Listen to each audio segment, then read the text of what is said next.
Good evening. You're listening to the Hour of the Time. I'm William Cooper. Ladies and gentlemen, make sure you've got pen and paper and that you take copious notes during this broadcast because I am going to blow your mind. Over this and probably the next 2 or 3 broadcasts, I don't know how long it's going to take to cover this material, I am going to expose to you in the law the fraud called the Internal Revenue Service and the fraud called the income tax. I'm also going to challenge and prove that the federal government has no jurisdiction within the territorial boundaries of the several states of the Union. Don't go away. You don't want to miss one single word of this broadcast and the next several. I can guarantee you that.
The following is a notice, contract, declaration of citizenship, affidavit, demand, and jurisdiction challenge. If you are listening to this broadcast, and if you listen to all of this series, you will have been served. It will be incumbent upon you, if you are one of the interested parties, to dispute and rebut any or all of the presumed facts stated within these broadcasts. This notice, contract, declaration of citizenship, affidavit, demand, and jurisdiction challenge addresses federal jurisdiction, federal authority, jurisdiction and authority of federal agents, the constitutionality and lawful character of the income tax and the Internal Revenue Service, and other agencies of the United States government, including but not limited to the Department of the Treasury, and legal application of the Internal Revenue Code. It will be construed to comply with provisions necessary to establish presumed fact under the federal rules of civil procedure and attending state rules. Should interested parties fail to rebut within 20 calendar days any given allegation or matter of law addressed herein, the position will be construed as adequate to meet requirements of judicial notice, thus preserving fundamental law. Matters addressed herein, if not rebutted within 20 calendar days, will be construed to have general application and will be presumed fact. In federal criminal prosecutions involving jurisdictional type crimes, the government must prove the existence of federal jurisdiction by showing United States ownership of the place where the crime was committed and state cession of jurisdiction. If the government contends for the power to criminally prosecute for an offense committed outside its jurisdiction, it must prove an extraterritorial application of the statute in question, as well as a constitutional foundation supporting the same. Absent this showing, no federal prosecution can be commenced for offenses committed outside its jurisdiction. Quote, once jurisdiction is challenged, it must be proven, end quote. Higgins versus Levine, Supra, Note 3. Quote, no sanction can be imposed absent proof of jurisdiction, end quote. Standard versus Olson, 74, United States Supreme Court, 768. Quote, it has also been held that jurisdiction must be affirmatively shown and will not be presumed, end quote. Special Indemnity Fund versus Pruitt, 205 F2 small d, 306, 201, Oklahoma Supreme Court, 308. All interested parties must make rebuttals within 20 calendar days to the address contained in item number 146. No, all men and women by these presents, de jure, Union State of Arizona, sworn statement, affidavit of fact, Apache County. Whereas the eternal and unchanging principles of the laws of commerce are: 1, a matter must be expressed to be resolved. 2, in commerce, truth is sovereign. 3, truth is expressed in the form of an affidavit. 4, an undisputed affidavit stands as truth in commerce. 5, an undisputed affidavit becomes the judgment in commerce. 6, an affidavit of fact under commercial law can only be satisfied, Roman numeral 1, through a rebuttal affidavit of fact, point for point, Roman numeral 2, by payment, Roman numeral 3, by agreement, Roman numeral 4, by resolution by a jury according to the rules of common law. Item 7, a worker is worthy of his hire. 8, all are equal under the law. The foundation of commercial law is based upon certain eternally just, valid, moral precepts and truth, which have remained unchanged for at least 6,000 years, having its roots in Mosaic law. Said commercial law forms the underpinnings of Western civilization, if not all nations, law and commerce in this world. Commercial law is non-judicial and is prior and superior to the basis of and cannot be set aside or overruled by the statutes of any governments, legislatures, quasi-governmental agencies, courts, judges, and law enforcement agencies, which are under an inherent obligation to uphold said commercial law.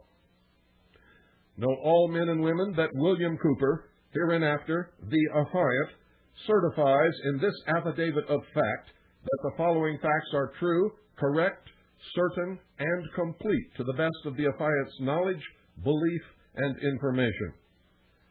I, William Cooper, a sui juris free, good, and lawful Christian man upon the land, who was natural born on the 6th day of the 5th month of the year of our Lord 1943, in the de jure Los Angeles County of the de jure Union State of California, who is currently a free inhabitant, citizen of the de jure Apache County of the de jure Union State of Arizona, in addition to citizen of the Union State of California, and whose mailing location is, all rights reserved, care of Harvest Trust, care of P.O. Box 1970, Eager, de jure Union State of Arizona, non-assumpsit to the venue of capital A-Z, these United States of America, non-domestic, in effect, non-government mail delivery, non-assumpsit to the venue of 85925, does solemnly affirm, declare, attest, and depose. Number 1, that the affiant is of lawful age to make this affidavit. 2, that the affiant is competent to make this affidavit. 3, that the affiant has personal knowledge of the facts as stated herein.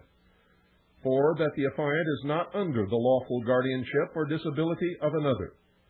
5, that the affiant makes this affidavit of fact as a matter of record of the affiant's own right, sui juris in the affiant's own proper self in propria persona. 6.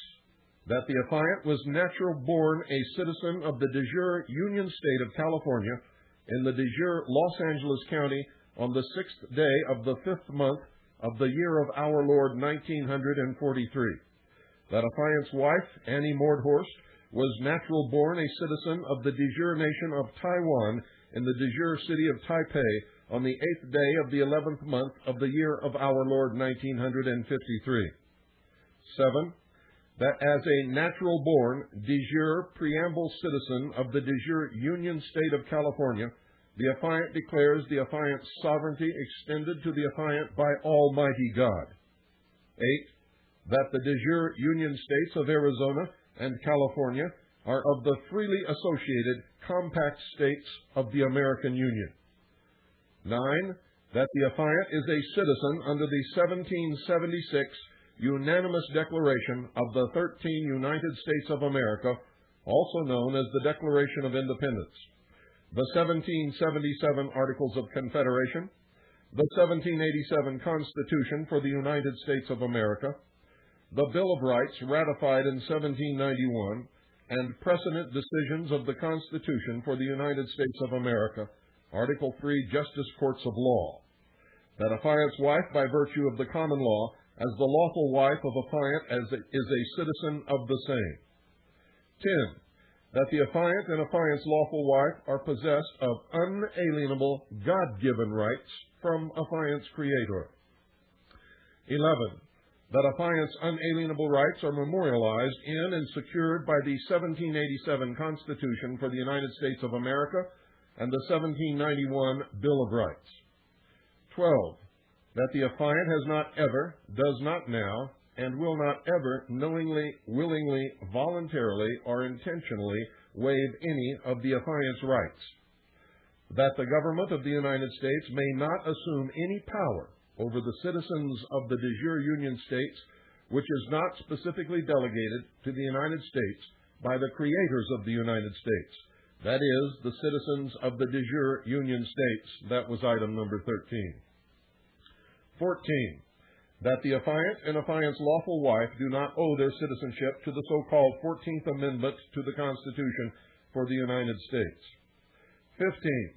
That the affiant and affiant's lawful wife are not liable for the Title 26 United States Code, Internal Revenue Code, Subtitle A, Section 1, Graduated Income Taxes for reasons of the affiant's and affiant's lawful wife's alienage to the state of the forum of United States tax laws. 16.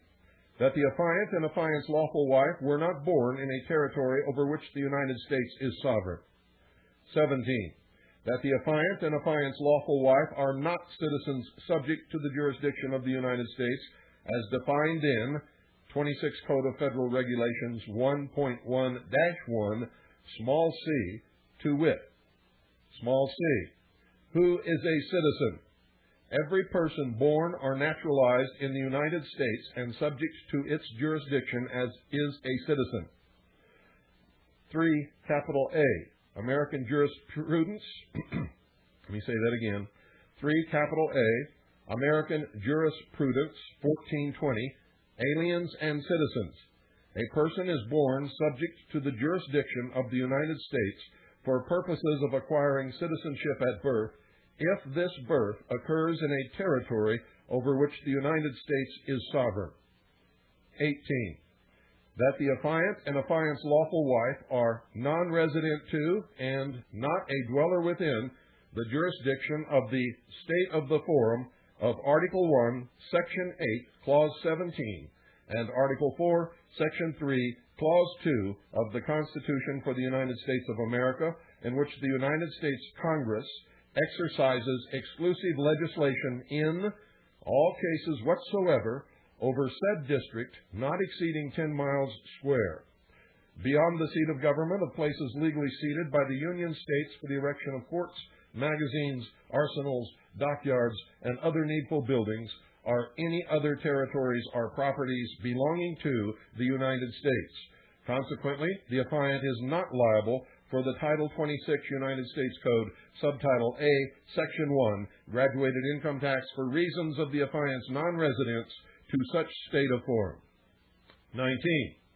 That it is a well-established principle of law that all federal legislation applies only within the territorial jurisdiction of the United States unless a contrary intent appears. Foley Brothers versus Falardo, 336, United States Supreme Court, 281. 20.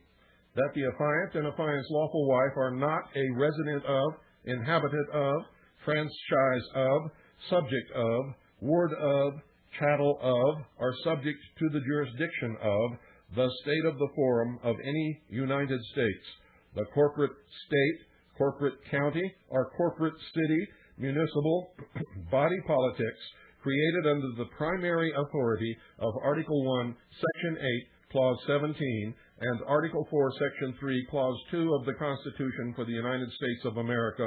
Therefore, the affiant is not subject to any legislation created by such authorities, is not subject to the jurisdiction of any employees, officers, or agents deriving the authority thereof, is not subject to administrative, Constitution for the United States of America, Article 1 courts, and is not bound by precedents of such courts. Legislation enacted by Congress applicable to the inferior federal courts in the exercise of power under Article 3 of the Constitution cannot be affected by legislation enacted by Congress under Article 1, Section 8, Clause 17 of the Constitution, D.C. Code, Title 11, at page 13. 21. That as a sovereign citizen of one of the Union States under the Constitution for the United States of America and law, only Constitution for the United States of America, Article 3, Justice Courts of Law decisions are applicable to the affiant. 22. That the reader is hereby warned to take notice that through the contract and declaration of citizenship, affidavit of fact, presently before the reader, the affiant and affiant's lawful wife hereby cancels any and all presumed elections made by the United States government or by any agency or department thereof that has assumed that the affiant is or ever has been a citizen or resident of any territory, possession, instrumentality, or enclave under the sovereignty or exclusive jurisdiction of the United States as defined and limited to the United States in Article 1, Section 8, Clause 17, and Article 4, Section 3, Clause 2 of the Constitution for the United States of America. And furthermore, the affiant hereby cancels any presumption that the affiant ever knowingly, willingly, voluntarily, or intentionally elected to be treated as such a citizen or resident. 23. That the reader is hereby warned to take notice that through the contract and declaration of citizenship, affidavit of fact, presently before the reader, the affiant and affiant's lawful wife hereby, small a, rescinds all endorsements, subscriptions, or presumed signatures attributed to the hand of the affiant on any form or document whatsoever which may be construed or has been construed to give the International Monetary Fund, the United Nations, any entity that claims to have a treaty, compact, contract, agreement, or understanding with the United States government, the Internal Revenue Service, the Social Security Administration, or any agency or entity of the United States government created under the authority of the Constitution for the United States of America, Article 1, Section 8, Clause 17, and Article 4, Section 3, Clause 2, or any other government, whether said government be de jure, de facto, foreign, domestic, local, state, national, international, hemispheric, global, secular, or one which maintains the trappings, vestments, and appearance of a true ecclesiastical organization whatsoever, any authority or jurisdiction over the affiant, through inadvertence, fraud, or mistake, small b, rescinds and makes void ab initio all powers of attorney, in fact, in presumption, are otherwise endorsed or subscribed by the affiant, or which bear a presumed signature attributed to the hand of the affiant, are signed by someone or something else without the affiant's prior knowing, willing, voluntary, and intentional consent, as such power of attorney pertains to the affiant, but not limited to any and all quasi-colorable corporate governmental entities, private or public, on the grounds of constructive fraud and non-disclosure. 24. That the affiant and affiant's lawful wife are not now and will not ever knowingly, willingly, voluntarily, or intentionally be an officer, employee, elected official, or chattel of the United States, the District of Columbia, or an agency, franchise, or instrumentality of the United States, the District of Columbia, the Royal Family of Great Britain, or the Vatican. 25. That the affiant and affiant's lawful wife are not an officer of a corporation under a duty to withhold. 26. That the affiant and affiant's lawful wife are not an employee, as that term is defined in law and in the Internal Revenue Code, Federal Register, Tuesday, September 7th, 1943, Section 404.104, page 12267, to wit. Employee. The term employee specifically includes officers and employees, whether elected or appointed, of the United States, a state, territory, or political subdivision thereof, or of the District of Columbia, or any agency, instrumentality, or any one or more of the foregoing. Section 3401, small c. Employee. For purposes of this chapter, the term employee includes an officer, employee, or elected official of the United States, a state, or any political subdivision thereof, the District of Columbia, or any agency or instrumentality of any one or more of the foregoing. The term also includes an officer of a corporation. 1. United States versus Throckmorton, 98, United States Supreme Court, 65 to 66. Number 27. That because the affiant and affiant's lawful wife are not an employee, the affiant does not earn wages, as such terms are defined in the Internal Revenue Code, to wit. Section 3401, small a. Wages. The term wages means all remuneration for services performed by an employee for his employer. 28. That pursuant to the Public Salary Tax Act of 1939, Title I, Section 1, the affiant does not earn gross income as such term is defined therein. The Public Salary Tax Act of 1939, Title I, Section 1, Section 22, small a, of the Internal Revenue Code relating to the definition of gross income is amended after the words, compensation for personal service includes only personal service as an officer or employee of a state or any political subdivision thereof, or any agency or instrumentality of any one or more of the foregoing. 29. That the affiant and affiant's lawful wife are not involved in any type of revenue taxable activities, including, but not limited to, the manufacture, sale, or distribution of alcohol, tobacco, or firearms, any wagering activities, or any other regulated industry, trade, or profession. 30.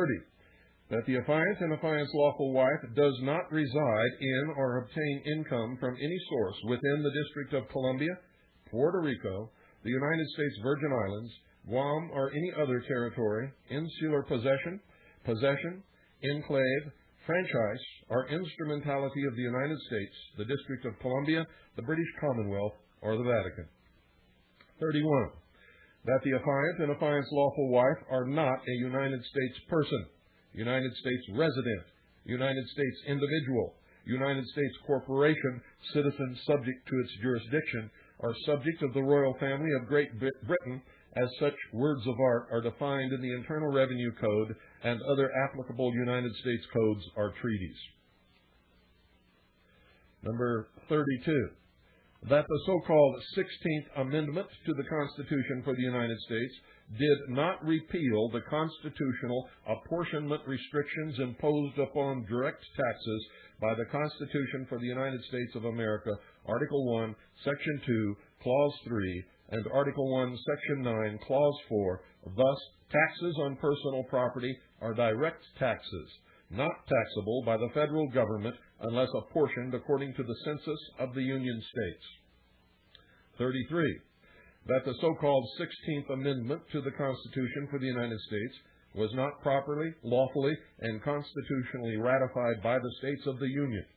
but if it had been properly ratified, it specifies incomes from whatever source derived. Amendment 16, quote, "The Congress shall have power to lay and collect taxes on incomes from whatever source derived, without apportionment among the several states and without regard to any census or enumeration," end quote. 34, that the Secretary of the Department of the Treasury has defined and limited the tax to be applicable to only, quote, "taxable income of the taxpayer from specific sources and activities," end quote. The income must be taxable and must come from specific sources and activities that are defined by the Secretary. Code of Federal Regulations, Section 1.861-8, small a, quote, "The rules contained in this section apply in determining taxable income of the taxpayer from specific sources and activities under other sections of the Code referred to in this section as operative sections." See paragraph small f1 of this section for a list and description of operative sections, end quote. 35, that the federal regulations make reference to sources within the United States. These are the only sources listed from which income must derive in order for it to be taxable for the purpose of the income tax. Code of Federal Regulations 1.861-8, small f1. Roman numeral 1, overall limitation to the foreign tax credit. Roman numeral 2 is reserved. Roman numeral 3, DISC and FSC taxable income. Note, DISC is Direct International Sales Corporation and FSC is a Foreign Sales Corporation. Roman numeral 4, effectively connected taxable income, non-resident alien individuals and foreign corporations engaged in trade or business within the United States. Notice that Roman numeral 4 says non-resident alien individuals and foreign corporations engaged in trade or business within the United States. Roman numeral 5, foreign base company income. Roman numeral 6, other operative sections. Capital A, foreign source items of tax.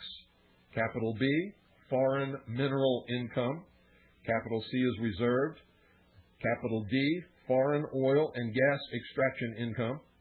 Capital E, citizens entitled to the benefits of Section 931 and the Sections 936 tax credit, which is foreign. Capital F, residents of Puerto Rico. Capital G, income tax liability incurred to the Virgin Islands. Capital H, income derived from Guam. Capital I, China Trade Act corporations. Capital J, income of a controlled foreign corporation. Capital K, income from the insurance of United States risks. Capital L, international boycott factor attributable taxes and income under Section 999. Capital M, income attributable to the operation of an agreement vessel under Section 607 of the Merchant Marine Act of 1936. Item number 36. That the item 35 list explains clearly the gross income involvement in light of the fact that the United States Supreme Court has determined that the Congress acts intentionally and purposely in the inclusion or exclusion of something in a law, or simply, if a particular source is not on the list, then it is effectively excluded from the Income Tax Act and subsequently the legal definition of gross income. 37. That the item 35 list regulation can be described simply as a fence. The United States Congress gave the Secretary the task to encircle and delineate the only area from which gross income and hence taxable income can be derived or accepted from. And the Secretary published his understanding of what was expected of him in the regulations. The list is, in fact, the only definition of sources anywhere in the regulations. Whatever is within the fence is allowed to be listed as gross income. If it is not within the confines of the Secretary's fence or regulation, it is exempt. 38. That some with a vested interest in taking care of our money for us will argue that the phrase whatever sources in the so-called 16th Amendment means any and all sources, and we agree that it does. Any and all sources within the list. The Secretary has defined them, then Congress agreed with the Secretary, and they are restricted to the above list as it is the only list which defines sources.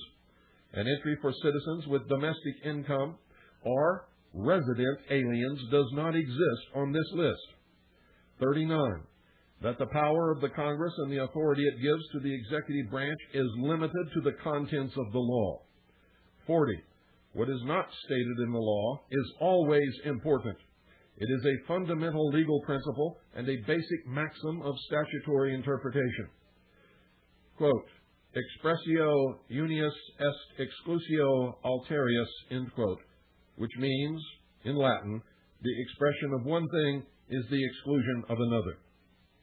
Quote, when certain persons or things are specified in a law, contract, or will, an intention to exclude all others from its operation may be inferred. Under this maxim,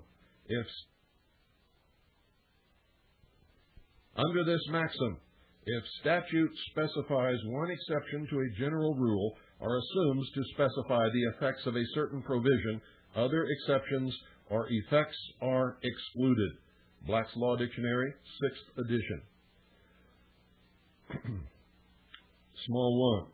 Section 61 states that gross income is from sources which are taxable. Small 2.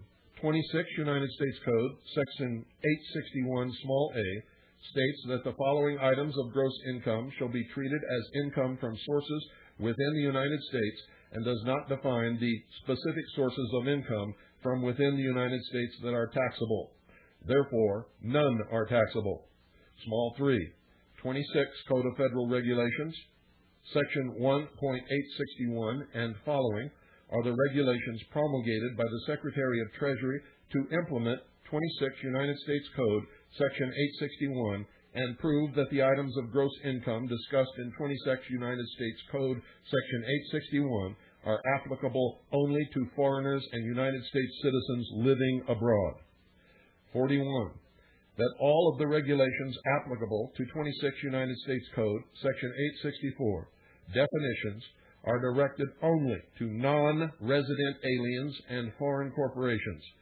Significantly, the only application of the federal income tax upon the income of United States citizens in existence is with respect to, small 1, a United States citizen's foreign earned income, and small 2, the income of a United States citizen's living abroad. 42. That when you examine 861's regulations, you find the admission in 1.861-8, small a, 4, that income must come from a specific source to be taxable.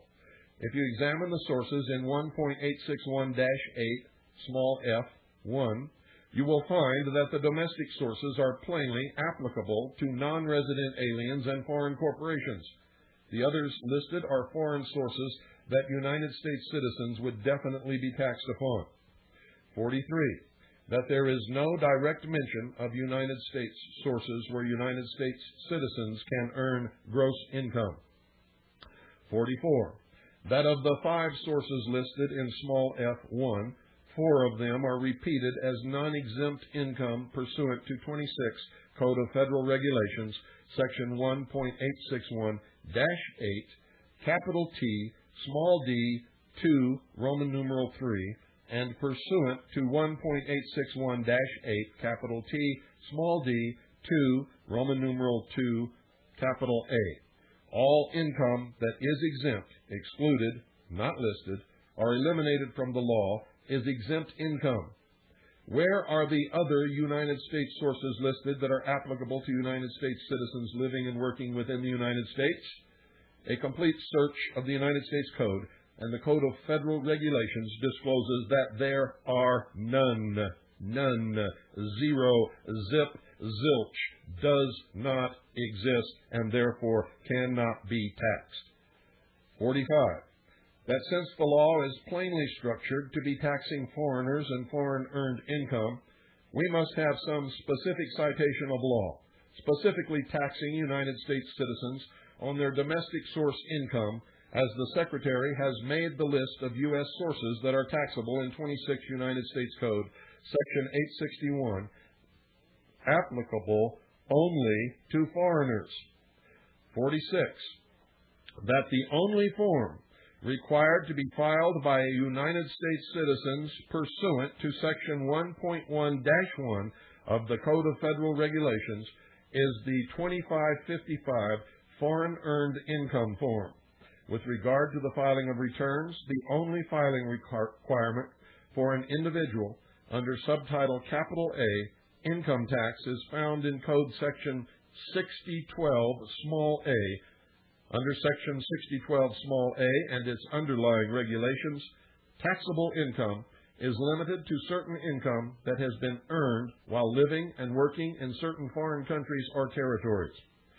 As proof of this, under the 1980 Paperwork Reduction Act, the Office of Management and Budget, OMB, must assign an OMB approval number to any agency return that requests and collects information from a United States citizen according to OMB Approval Control Number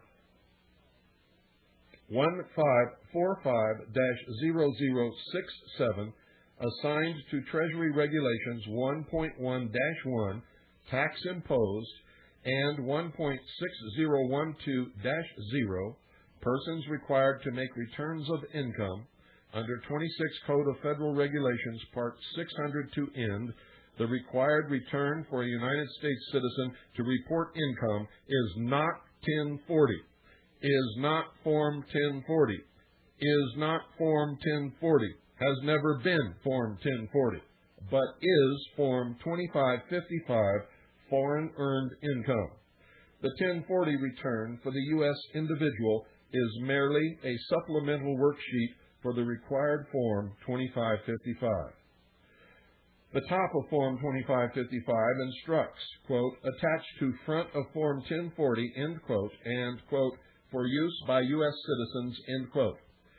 Treasury Decision 2313, that's TD 2313, clarifies that the Form 1040 individual income tax return is to be used only by the fiduciary of a non-resident alien and receiving interest and/or dividends from the stock of domestic U.S. corporations on behalf of that alien. This decision was issued in 1916 to collectors of internal revenue pursuant to the United States Supreme Court under the Brushaber versus Union Pacific Railroad Company decision, and still stands today. For the above reasons, the income tax under subtitle capital A is not voluntary, as some have asserted. It is mandatory, but only for those to whom it applies, as explained previously. All others, it is voluntary. Since the law is limited in its application, the question of whether it is mandatory or voluntary is superfluous. The question is, to whom and under what circumstances is the law applied? With regard to the wage tax under subtitle capital C, certain legal requirements may be considered mandatory, but only for the payor of the wages, the employer, and even then, only if both the employer and the covered employee has voluntarily agreed via voluntary application on Form W-4 to participate in the entitlement programs.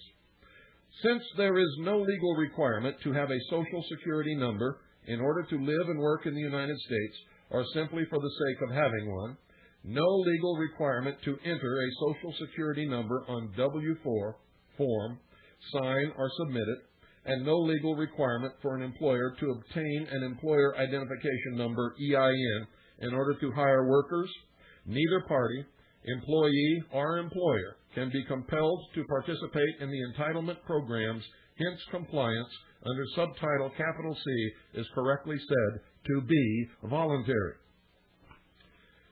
The Internal Revenue Service Publication 515 and Treasury Regulation 1.1441-5 explain the proper use of the Statement of Citizenship, or SOC, a copy of which is sent by the employer, who retains the original, to the Internal Revenue Service in Philadelphia only, which makes sense since Philadelphia is the Internal Revenue Service International Tax Office. The SOC authorizes and indemnifies the employer to stop withholding income taxes from the worker who chooses not to have his or her taxes withheld. In other words, if you do not wish to have your taxes withheld by your so-called, quote, employer, end quote, anymore, all you have to do is quote IRS Publication 515 and Treasury Regulation 1.1441-5, including a statement of your citizenship, and hand that to your employer, and he is stopped from withholding your taxes from your paycheck. 47. That attempting to pass off Section 61, defining gross income as the section of code as the law taxing all U.S. citizens on their U.S. source income, even if the income cannot be deemed to be from taxable sources, is dishonest in light of the construction of the statute.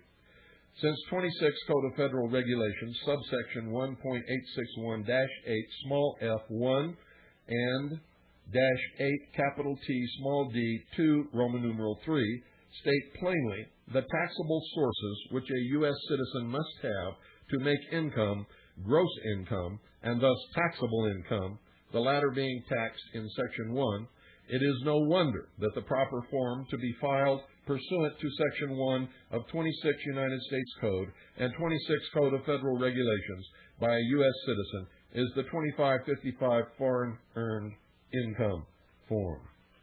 48. That exempt income is defined. 26 Code of Federal Regulations, Section 1.861-8, capital T, small d, 2, Roman numeral 2, capital A, quote, in general, for purposes of this section, the term exempt income means any income that is in whole or in part exempt, excluded, or eliminated for federal income tax purposes, end quote. 49. That exclusion is defined in Black's Law Dictionary in part as follows, quote, denial of entry or admittance, end quote. 50. That right after the Secretary stated this, he plainly listed income not exempt from taxation here as follows. 26 Code of Federal Regulations, Section 1.861-8, capital T, small d, 2, Roman numeral 3. Roman numeral 3, income that is not considered tax exempt. The following items are not considered to be exempt, eliminated, or excluded income, and thus may have expenses, losses, or other deductions allocated and apportioned to them. Capital A. In the case of a foreign taxpayer, including a foreign sales corporation or FSC, computing its effectively connected income, gross income, whether domestic or foreign source, which is not effectively connected to the conduct of a United States trade or business. Capital B. In computing the combined taxable income of a DISC or FSC and its related supplier, the gross income of a DICS or FSC. Capital C. For all purposes under subchapter capital N of the Code, including the computation of combined taxable income of a possessions corporation and its affiliates under Section 936 small h, the gross income of a possessions corporation for which a credit is allowed under Section 936 small a, and capital D, foreign earned income as defined in Section 911 and the regulations thereunder. However, the rules of Section 1.911-6 do not require the allocation and apportionment of certain deductions, including home mortgage, interest, to foreign earned income for purposes of determining the deductions disallowed under Section 911 small d 6. 51. That the only income listed in item 50 related to United States citizens is D, capital D. 52. That the definition of wages in Section 3401 small a to be withheld from in accordance with Section 3402 excludes all remuneration paid to U.S. citizens by employers, except income which is deemed to be gross income under Section 911 or other income related to foreign and U.S. possession sources, and we already discussed what is gross income under Section 911. 53. that this law confirms our position in simple terms, according to Black's Law Dictionary, that if the income in question comes from a source excluded from the law, and thus not mentioned within the law as being taxable, it cannot then meet the source requirements of Section 861, its regulations, and thus Section 61 small a to be gross income, and is by definition exempt. 54. That what is not within a law is just as important as what is. 55.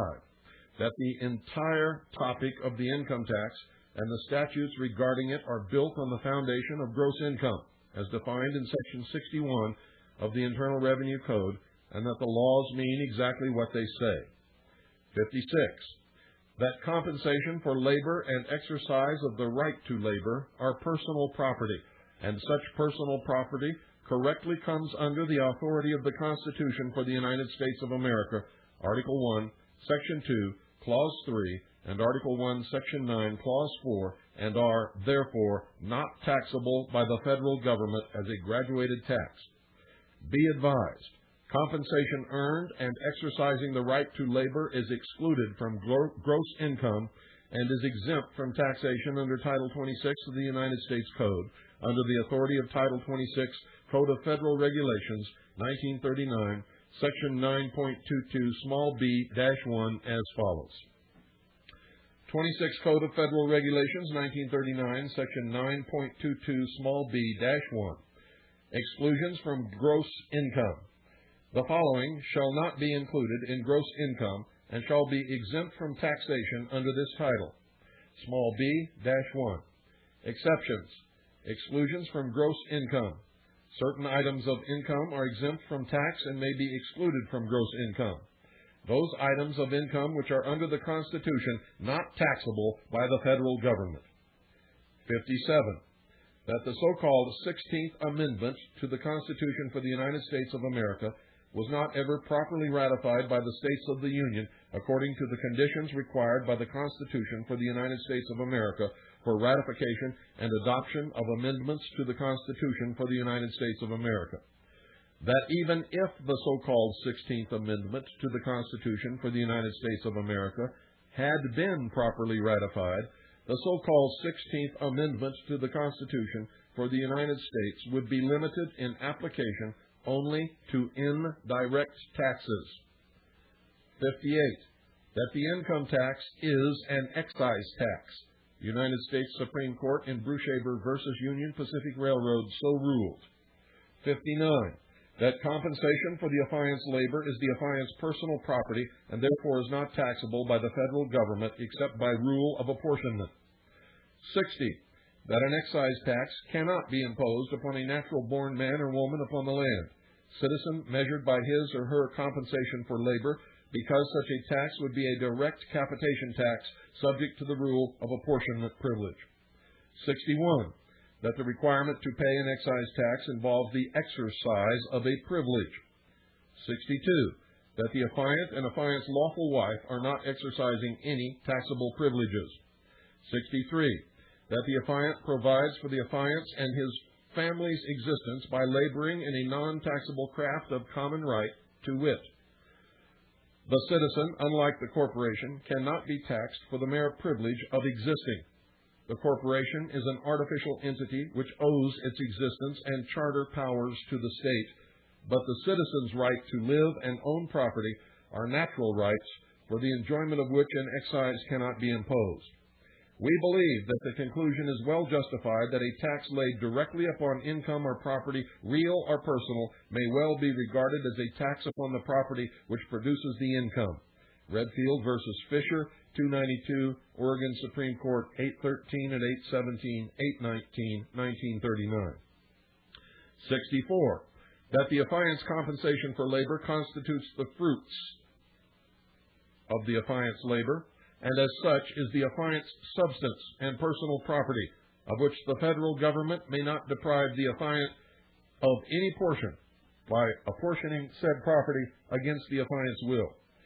65. That the Victory Tax Act of 1942, 56 Statutes at Large, Chapter 619, page 884, October 21, 1941, which implemented withholding and 1040 returns requirements stated, Section 476, quote, "The taxes imposed by this subchapter shall not apply with respect to any taxable year after the date of cessation of hostilities in the present war, in effect, World War II," end quote. 66, that the Victory Tax Act and its provision for withholding was repealed pursuant to 58 Statutes at Large, Chapter 210, Section 6, small a, page 235. 67, that there are only 4 things that can possibly be the subject matter of any tax, whether it's local, state, or federal. 1, people, which is a capitation, head, and poll tax, a direct tax. 2, property by reason of ownership, real and personal property taxes is a direct tax. 3, revenue taxable activities such as the manufacture, sale, or distribution of alcohol, tobacco, or firearms, and indirect tax. 4, a grant of privilege, for example, state-registered corporate charters granting permission to do business is a privilege by the state's definition and indirect tax. 68, that taxes on the first 2 types, people and property, are called direct taxes, while the 3rd and 4th types, on revenue taxable activities and a grant of privilege, are known as indirect taxes. This definition is not derived from what the tax is popularly or formally named, nor from how the tax is measured. This definition can only come from its subject. 69, that there has never been a head tax since the Constitution was instituted, because capitation taxes are expressly forbidden by Article 1, Section 9, Paragraph 4. This type of tax is outlawed at all levels. That while property taxes are legal in nearly all state and local jurisdictions, they are not legal on the federal level. That the federal government must restrict itself to the indirect class of taxes, duties, imposts, and excises. Quote, "The income tax is, therefore, not a tax on income as such. It is an excise tax with respect to certain activities and privileges, which is measured by reference to the income which they produce. The income is not the subject of the tax. It is the basis for determining the amount of tax," end quote. House Congressional Record, March 27, 1943, page 2580. 70, that the courts have clearly established that the misleadingly named income tax is an excise tax and therefore is an indirect tax. The Supreme Court case, Russell v. United States, 369, United States Supreme Court 749, at 765, 1962, states that, quote, "Taxable income can only be derived from revenue taxable activities. Statements alleging some sort of taxable activity must be made in order to support the legal conclusion that the accused had taxable income, etc., or the indictment is invalid and the court does not have authority to hold a trial." Did you hear what I said? That is my challenge to the United States District Court. We have no taxable income. The indictment is invalid, and the court does not have authority to hold a trial. And on top of that, they don't have authority anyway within the territorial boundaries of the state of Arizona. 71, that the Supreme Court's unanimous rulings in the following cases have never been reversed or overturned. Brushaber v. Union Pacific Railroad Company, 240, United States Supreme Court, 1. Stanton v. Baltic Mining Company, 240, United States Supreme Court, 103. And Flint v. Stone Tracy Company, 220, United States Supreme Court, 107. The court in Brushaber and Stanton held that the 16th Amendment, the Income Tax Amendment, as correctly interpreted, and the income tax itself, when correctly applied, are constitutional because they are restricted to indirect taxes.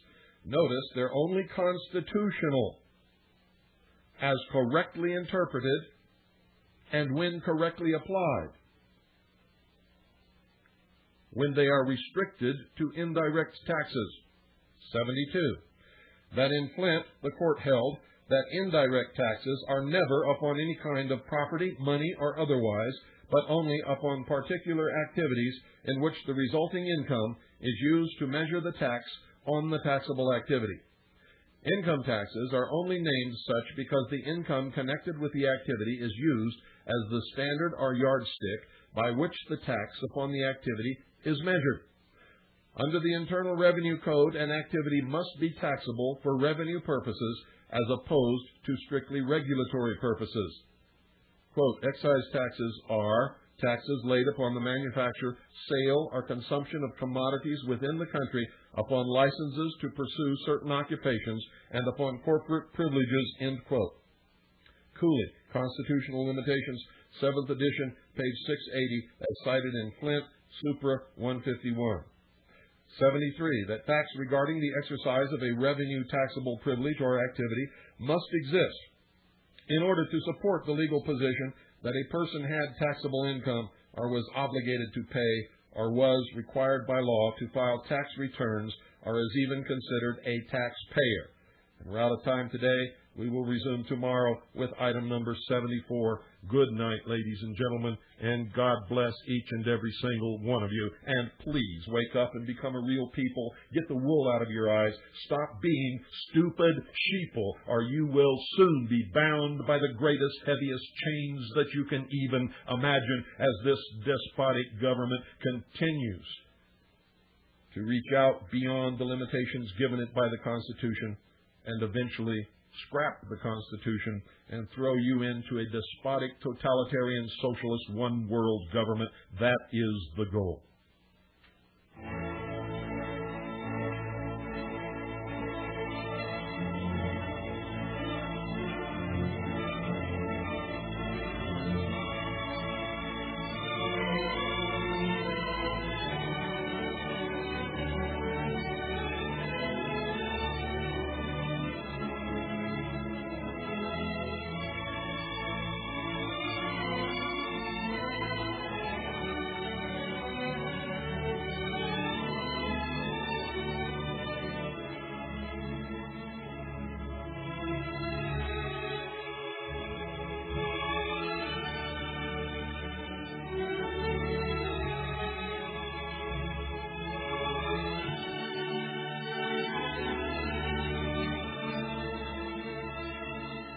Why do you think, ladies and gentlemen, that President Clinton is in China making love to the communists?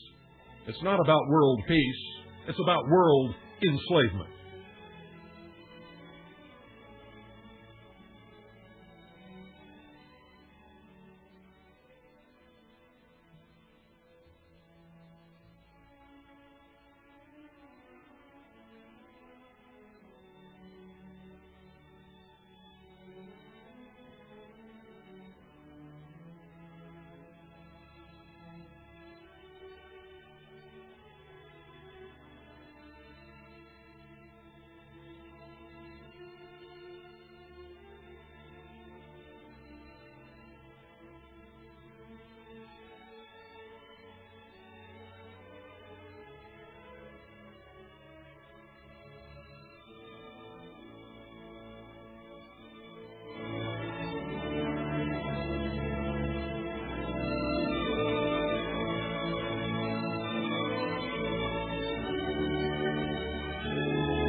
Those of you who criticize me for my actions, remember this.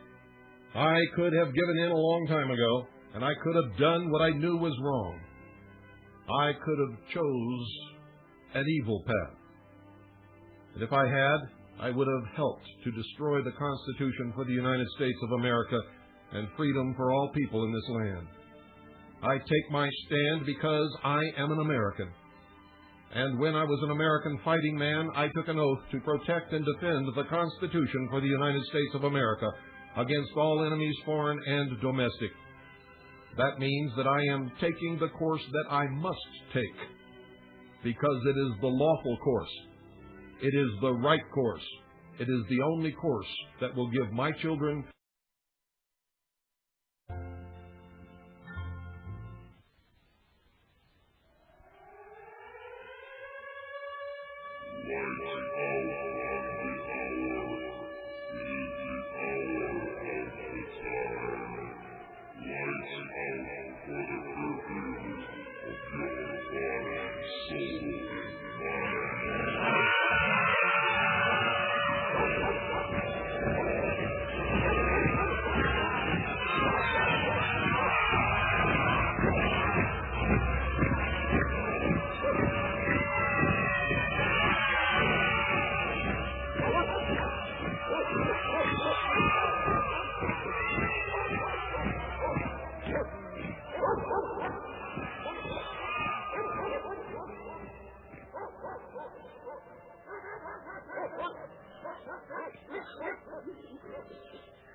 Good evening. You're listening once again to the Hour of the Time. I'm William Cooper. Those of you who listened to yesterday's broadcast discovered an awful lot of facts in the law that you were not aware of. And I'm going to tell you right now, unless you get off your lazy butts and go look these things up, you're never going to know whether I'm telling you the truth or not. Even though I cite the documentation, I cite the sources, I tell you exactly where to go and look. Most of you will never do it. That's a shame. That's why you don't know your butts from a hole in the ground. You don't know where you're going. You don't know why the nation's off track. You don't even know what's happening in your hometown, your county, much less the state capital or Washington, D.C. What you're going to hear today is part 2 of a notice, contract, declaration of citizenship, affidavit, demand, and jurisdiction challenge. And if you're listening to this broadcast, each and every one in this series, you have been served. This notice, contract, declaration of citizenship, affidavit, demand, and jurisdiction challenge addresses federal jurisdiction, federal authority, jurisdiction and authority of federal agents, the constitutionality and lawful character of the income tax and the Internal Revenue Service, and other agencies of the United States government, including but not limited to the Department of the Treasury and legal application of the Internal Revenue Code. It will be construed to comply with provisions necessary to establish presumed fact under the federal rules of civil procedure and attending state rules, should interested parties fail to rebut within 20 calendar days any given allegation or matter of law addressed herein. The position will be construed as adequate to meet requirements of judicial notice, thus preserving fundamental law. Matters addressed herein, if not rebutted within 20 calendar days, will be construed to have general application as presumed fact in the law. In federal criminal prosecutions involving jurisdictional type crimes, the government must prove the existence of federal jurisdiction by showing U.S. ownership of the place where the crime was committed and state cession of jurisdiction. If the government contends for the power to criminally prosecute for an alleged offense committed outside its jurisdiction, it must prove an extraterritorial application of the statute in question, as well as a constitutional foundation supporting the same. Absent this showing, no federal prosecution can be commenced for offenses committed outside its jurisdiction. Once jurisdiction is challenged, it must be proven. Higgins versus Levy, Supra, Note 3. No sanction can be imposed absent proof of jurisdiction. Standard versus Olson, 74, Supreme Court, 768. It has also been held that jurisdiction must be affirmatively shown and will not be presumed. Special Indemnity Fund versus Pruitt, 205, F2, small d, 306-201, Oklahoma Supreme Court 308.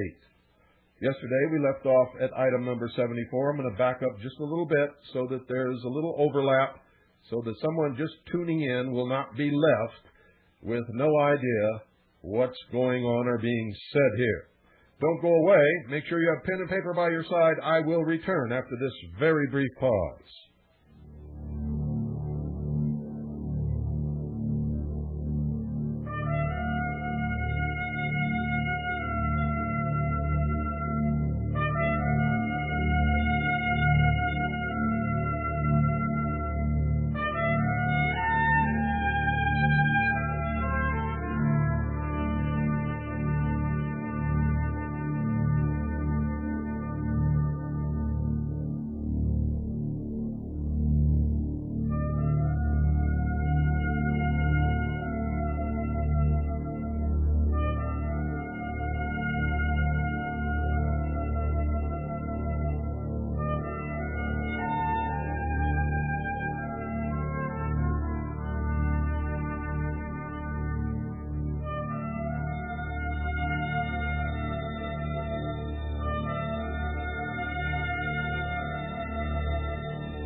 67.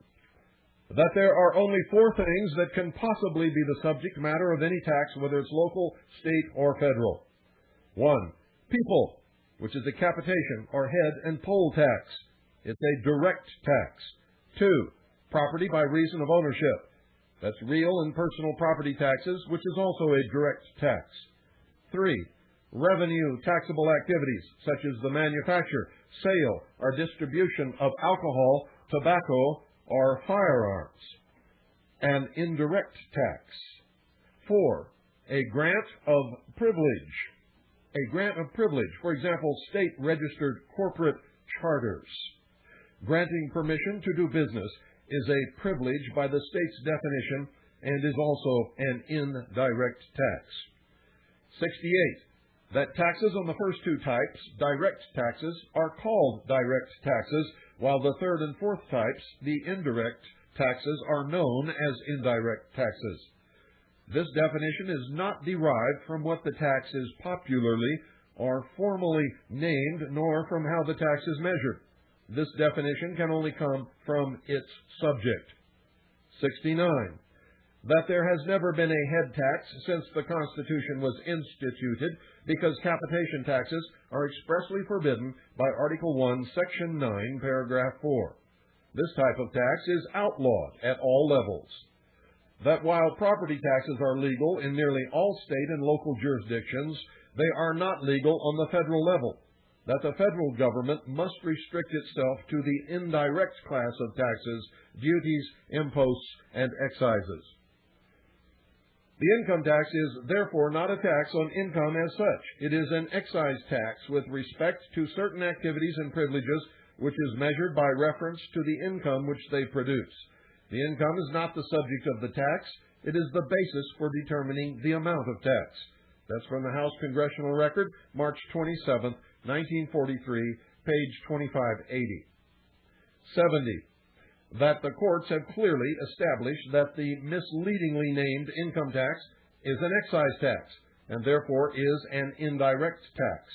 The Supreme Court case, Russell versus United States, 369, United States Supreme Court, 749 at 765, 1962, states that taxable income can only be derived from revenue taxable activities. Statements alleging some sort of taxable activity must be made in order to support the legal conclusion that the accused had taxable income, etc., or the indictment is invalid and the court does not have authority to hold a trial. 71. That the Supreme Court's unanimous rulings in the following cases have never been reversed or overturned. Brushaber versus Union Pacific Railroad Company, 240. United States Supreme Court. Stanton versus Baltic Mining Company, 240, United States Supreme Court, 103. And Flint versus Stone Tracy Company, 220, United States Supreme Court, 107. The court in Brushaber and Stanton held that the 16th Amendment, the income tax amendment, so-called, as correctly interpreted, and the income tax itself, when correctly applied, are constitutional because they are restricted to indirect taxes. When incorrectly interpreted and incorrectly applied as a capitation or head tax applied to every person's income, it is unconstitutional. 72. That in Flint, the court held that indirect taxes are never upon any kind of property, money, or otherwise, but only upon particular activities in which the resulting income is used to measure the tax on the taxable activity. Income taxes are only named such because the income connected with the activity is used as the standard or yardstick by which the tax upon the activity is measured. Under the Internal Revenue Code, an activity must be taxable for revenue purposes as opposed to strictly regulatory purposes. Excise taxes are taxes laid upon the manufacture, sale, or consumption of commodities within the country, upon licenses to pursue certain occupations, and upon corporate privileges. Cooley, Constitutional Limitations, 7th edition, page 680, as cited in Flint, Supra 151.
That facts regarding the exercise of a revenue taxable privilege or activity must exist in order to support the legal position that a person had taxable income or was obligated to pay or was required by law to file tax returns or is even to be considered a taxpayer. 74. That there is a distinct class officially recognized as non-taxpayers who are not subject to the jurisdiction of internal revenue statutes. Jurisdiction is essentially the authority conferred by Congress to decide a given type of case one way or another. That's from Higgins versus Levine, 415, United States Supreme Court, 533, 1974. Quote, once jurisdiction is challenged, it must be proven. End quote. Higgins versus Levine, Supra, Note 3. Quote, no sanction can be imposed absent proof of jurisdiction, end quote. Standard versus Olson, 74, United States Supreme Court, 768. Quote, it has also been held that jurisdiction must be affirmatively shown and will not be presumed, end quote. Special Indemnity Fund versus Pruitt, 205, capital F, 2, small d, 306, 201, Oklahoma Supreme Court, 308. 75. That the Internal Revenue Service, in order to define affiant and or affiant's lawful wife as a taxpayer, must assert jurisdiction, which affiant refutes. The Internal Revenue Service must prove that a affiant falls under its jurisdictional influence. 76. That should the Internal Revenue Service violate affiants and affiant's lawful rights under color of law, and with the complicity of the courts forcing jurisdiction upon affiant, they still cannot prevail. First, because of the lack of implementing regulations. Second, because affiant is not engaged in any revenue taxable activities. And third, through the emphatic assertion of affiant's correct and proper legal status. 77. That in law, the legal definition is the only authoritative one. About 80 court decisions and Treasury decisions have used the terms includes and including in a restrictive sense, meaning that when they are used, the terms denote only those items that follow it. Further, Black's Law Dictionary, the handbook of legal definition, defines include as follows. Quote, include, Latin, includere, to shut in or keep within, to confine within, hold as an enclosure, take in, attain, shut up, contain, enclose, comprise, comprehend, embrace, involve. Term may, according to context, express an enlargement and have the meaning of and or in addition to, or merely specify a particular thing already included within general words theretofore used. Including, within statute, is interpreted as a word of enlargement or of illustrative application as well as a word of limitation. End quote. Premier Products Company versus Cameron, 240, Oregon Supreme Court 123, 400, capital P, period, 2, small d, 227, 228. 78. That Black's Law Dictionary says when the term include is used, it expands to take in all of the items that are listed, but only those items and no others. The importance of this limiting sense of the term is apparent when you look at many of the Internal Revenue Code definitions. For instance, in Section 7701, small a, 9, United States. The term United States, when used in a geographic sense, includes only the states and the District of Columbia. Sheeple would interpret that to mean that it includes the 50 states of the Union. 79. That in the very next definition, the Code defines the term state, and it is not what you think it means. Section 7701, small a, 10. State. The term state shall be construed to include the District of Columbia, where such construction is necessary to carry out the provisions of this title. Based on the legal definition of the term include, then state means only the District of Columbia. If we substitute this in the definition of United States, then the Code is limited in its jurisdiction to only the District of Columbia, the exact jurisdiction which the Constitution for the United States of America limits the federal government to. 80.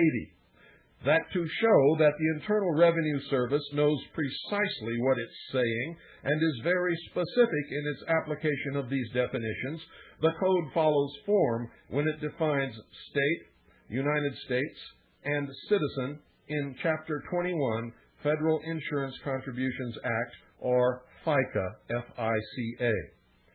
Section 3121, small e, state, United States, and citizen. For the purposes of this chapter, 1. State. The term state includes the District of Columbia, the Commonwealth of Puerto Rico, the Virgin Islands, Guam, and American Samoa. 2. United States. The term United States, when used in the geographic sense, includes the Commonwealth of Puerto Rico, the Virgin Islands, Guam, and American Samoa. The Internal Revenue Service insists the Code is absolutely correct, so this is exactly what it must mean. Therefore, the provisions of Title 26 apply only to the District of Columbia and the Federal Territories, exactly as the jurisdiction of the federal government is defined in the supreme law of the land, the Constitution for the United States of America. How could you possibly think that it could be any different? 81. That the Code defines employer in Chapter 24, collection of income tax at source on wages. Section 3401, small d, employer. For purposes of this chapter, the term employer means the person for whom an individual performs or performed any service of whatever nature as the employee of such person. 82. That if you have an employee, then you are an employer. There is a conspicuous absence of the term include in this definition. Section 3401, small c, employee. For purposes of this chapter, the term employee, now listen very carefully, sheeple, includes an officer, employee, or elected official of the United States, a state, or any political subdivision thereof, or the District of Columbia, or any agency or instrumentality of any one or more of the foregoing. The term employee also includes the officer of a corporation. Did you hear anything there about the guy that sweeps out the Circle K? No, and you never will. 83. That to be an employee, you must work for the government or be an officer of a corporation. The term include shows up here, and again, if we substitute this idea into the definition of employer, a company is most likely not ever an employer because none of the people working for companies are employees of the government or officers of any corporation. Section 7701, small a, 3, corporation. The term corporation includes associations, joint stock companies, and insurance companies. 84. That further investigation shows that the corporation must be formed in, be doing business in, or receiving income from the District of Columbia, or be classified as a foreign corporation. Those who are not incorporated are covered in the Code as well. Listen very carefully to this. You may believe that you're engaged in a trade or that you operate a business, but the definition in the Internal Revenue Code says no such thing.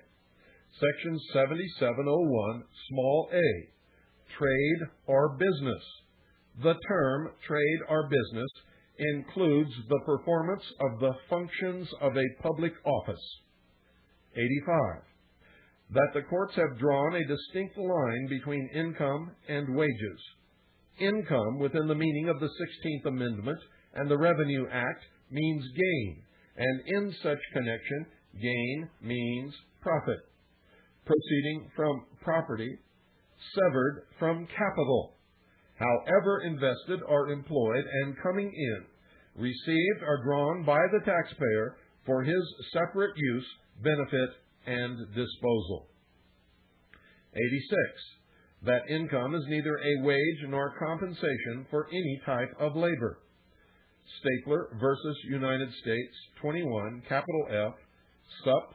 737 at 739. Quote, there is a clear distinction between profit and wages are a compensation for labor. Compensation for labor, wages, cannot be regarded as profit within the meaning of the law. The word profit, as ordinarily used, means the gain made upon any business or investment, a different thing altogether from the mere compensation for labor, end quote. Oliver versus Halstead, 86, capital S period, capital E period, Rep. 2, ND, 85, small e, 9, 1955. Quote, whatever may constitute income, therefore, must have the essential feature of gain to the recipient. If there is not gain, there is not income. Congress has taxed income, not compensation, end quote.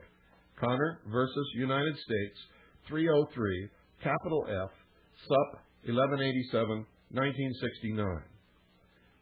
87. That each time a company and or its executives turns over employee money to the Internal Revenue Service under a notice of levy, they are unwittingly aiding and abetting the Internal Revenue Service in the performance of an illegal act. To understand why we need to look to the code provisions relating to levy and distraint, specifically subchapter capital D, seizure of property for collection of taxes, under section 6331, levy and distraint, is the following. Section 6331, small a, authority of secretary. If any person liable to pay any tax neglects or refuses to pay the same within 10 days after the notice and demand, it shall be lawful for the secretary to collect such tax, and such further sum as shall be sufficient to cover the expenses of the levy, by levy upon all property and rights to property, except such property as is exempt under section 6334, belonging to such person or on which there is a lien provided in this chapter for the payment of such a tax. Section 6331, small a, continued. Authority of secretary. Levy may be made upon the accrued salary or wages of any officer, employee, or elected official of the United States, the District of Columbia, or any agency or instrumentality of the United States or District of Columbia, by serving a notice of levy on the employer as defined in 3401, small d, of such officer, employee, or elected official.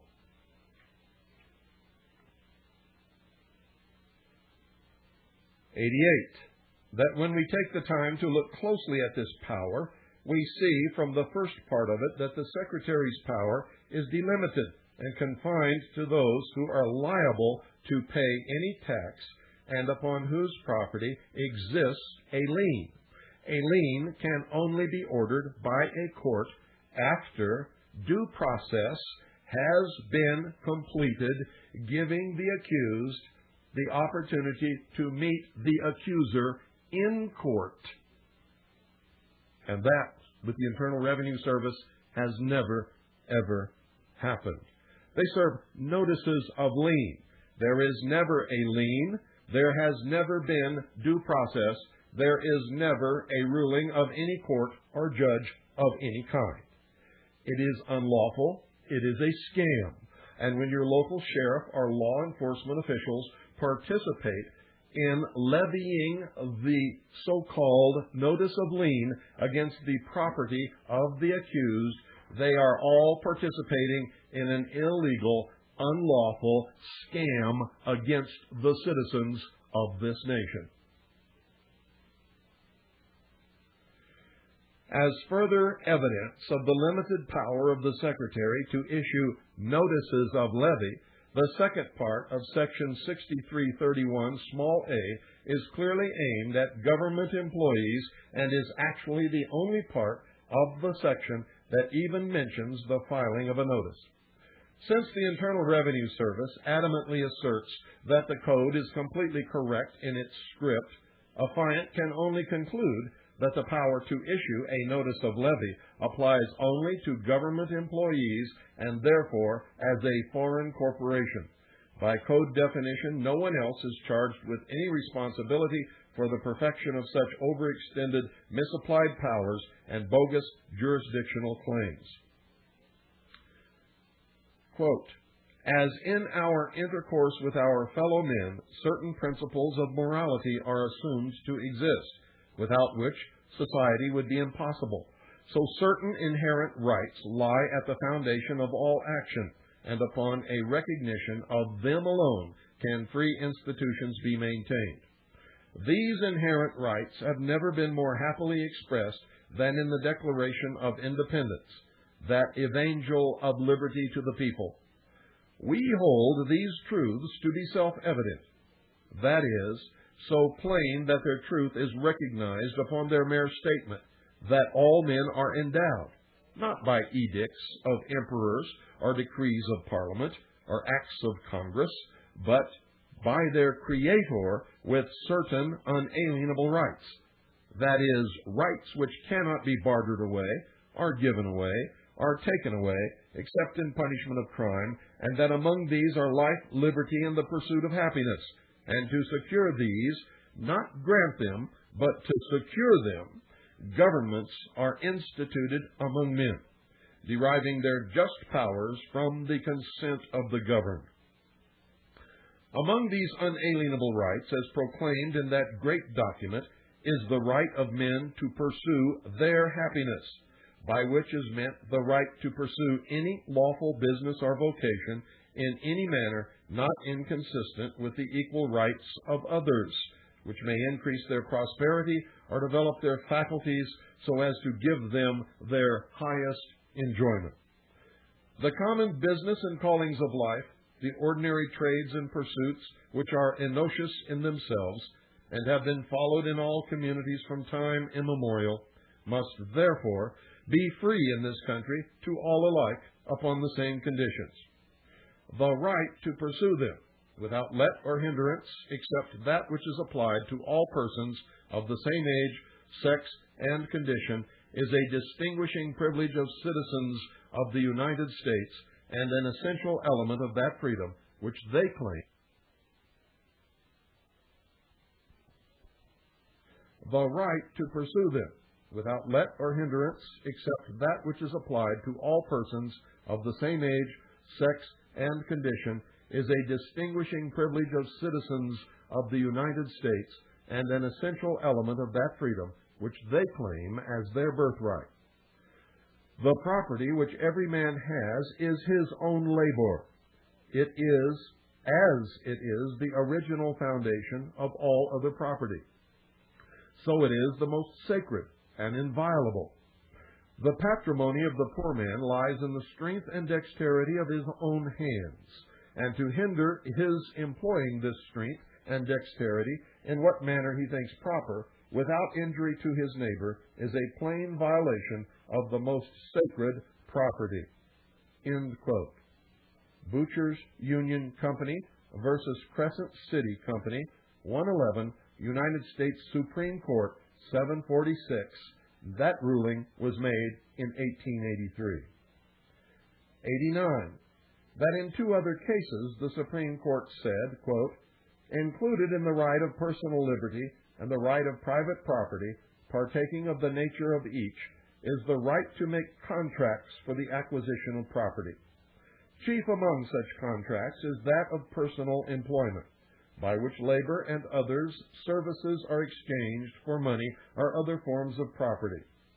End quote. Copage versus Kansas, 236, United States Supreme Court, 1 at 14, 1915. And, quote, every man has a natural right to the fruits of his own labor, as generally admitted, and that no other person can rightfully deprive him of those fruits and appropriate them against his will. End quote. Antelope, 23, United States Supreme Court, 66 at 120.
You're listening to the Hour of the Time, the very last voice of freedom in America. I'm William Cooper.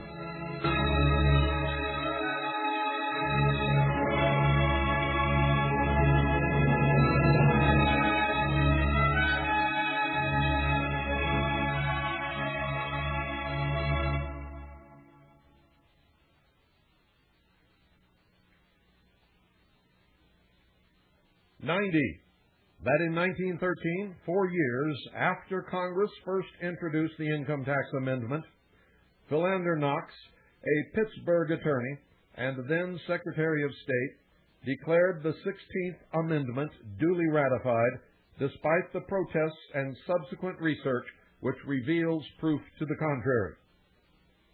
Congress intended that somebody should pay a tax. Congress has the constitutional authority to tax, but only through specific types of taxes severely limited by the restraints enumerated in the Constitution for the United States of America, which is the supreme law of the land, regardless of what you, the sheeple, may have heard. 91. That therefore, since Congress and the courts have defined it as an excise tax, affiant has no argument with the tax itself and does not protest against the income tax. However, it is one thing to protest a tax and another thing entirely to protest extortion committed under the guise, pretext, sham, or subterfuge of the unlawful, unconstitutional misapplication of the revenue laws against affiant who is neither subject to nor liable for such indirect taxes. This type of extortion is prohibited by the Fifth Amendment Due Process of Law Clause and the Extortion Clause of the Internal Revenue Code in Section 7214. 92. That the affiant and affiant's lawful wife are not tax protesters. That affiant and affiant's lawful wife are protesting against the unconstitutional and unlawful misapplication of the revenue laws and are not protesting the tax itself in its proper and lawful application as an excise tax levied upon those made liable who are engaged in taxable activities and privileges deriving gross income from the specific sources named by the Secretary of the Department of the Treasury. 93. That the Internal Revenue Service was not created by Congress. It is not an organization found under the Department of the Treasury in Title 31 United States Code with the other agencies of Treasury. One of the organizations, known as the Internal Revenue Service, was created as a trust in the Philippines. The Bureau of Internal Revenue, Trust Fund Number 1, Philippine Special Fund, 31 United States Code at 1321, under the Department of Finance and Justice. Another trust fund number 62, Puerto Rico Special Fund, was created for internal revenue. Title 26 United States Code, Internal Revenue Code, specifically defines the jurisdiction under which it is effective as only pertaining to the District of Columbia and its territories and possessions. 94. That an agency's failure to publish any document, regardless of how named by the agency, which is designed to implement or prescribe law, is a rule which is void and unenforceable. 95. That within an agency, instructions may be promulgated and distributed to agency officers and employees, informing them as to the manner and method of implementing and enforcing any particular law. If by chance these instructions likewise meet the definition of a rule as defined by Section 551, and if the same be substantive as prescribed by Section 552, they must be published in the Federal Register. Several cases have found such instructions to agency employees void for non-publication. Case authority clearly shows that instructions given to agency personnel which command the performance of an act by a member of the public or which limit entitlement to statutory benefits are subject to the publication requirement. If such rules found in agency instructions to agency personnel must be published, then likewise similar instructions given directly by the agency to the public must also be published on the grounds that the same similarly are rules. 96. That it is essential for a federal employee to possess delegated authority to perform any particular act. The absence of delegated authority means that the act in question was beyond the scope of the employee's duties and therefore unlawful. The necessity for a federal employee to have delegated authority to act not only is shown in the above cases, it also manifests itself in cases under the Federal Tort Claims Act, herein called FTCA, 28 United States Code, Section 1346, small b. Under this law, the United States is liable for torts committed by its employees if so committed within the scope of their employment. If the act in question was not committed in the scope of employment, the employee is liable and the United States is not. A variety of cases deciding FTCA claims show instances where the United States is held not liable for its employees' torts. In Paley v. United States, 125, capital F period, sup, 768, capital D period, Maryland, Supreme Court, 1954, a soldier detailed as a military funeral escort was driving his own car to a funeral and was involved in an accident. Since the soldier lacked express orders to do so, his tort was held to be outside the scope of his employment, and the United States was not liable.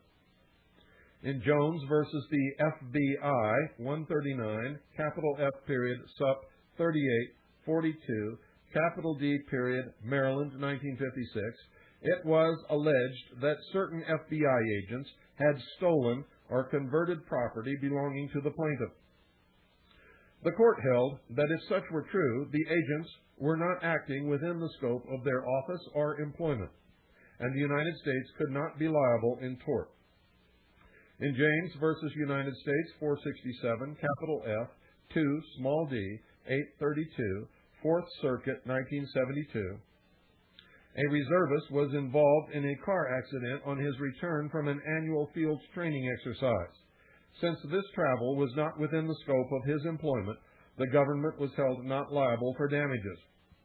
In another accident case involving an Army truck, White versus Hardy, 678, capital F, period, 2, small d, 485, 487, 4th Circuit, 1982, the driver was found to have no authority to drive the truck when the accident happened. Thus, his acts were beyond the scope of his employment, and the United States was not liable. Quote, there was substantial evidence that Sergeant Hardy was not given the requisite express authority to use the government vehicle involved in the collision, end quote. In Hughes versus United States, 662, capital F, 2, small d, 219, 4th Circuit, 1981, the United States was held not liable for child molestation committed by one of its employees, a postal worker. In Trerice versus Summons, 755, capital F period, 2, small d, 1081, 4th Circuit, 1985, the United States was held not liable for the wrongful death of one serviceman committed by another. And in Thigpen versus United States, 800, capital F period, 2, small d, 393, 4th Circuit, 1986, the court held the government not liable under the FTCA for the sexual assault of some girls by one of its employees. Cases from other jurisdictions also demonstrate that for an act to be within the government employee's scope of employment, it must have been authorized by a regulation or some other written document.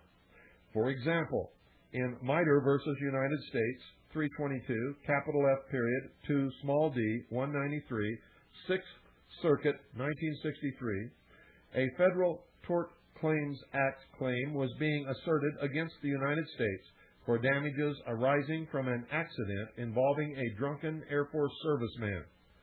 To define the serviceman's authority, written regulations were consulted to determine whether the act of driving the government's car was authorized.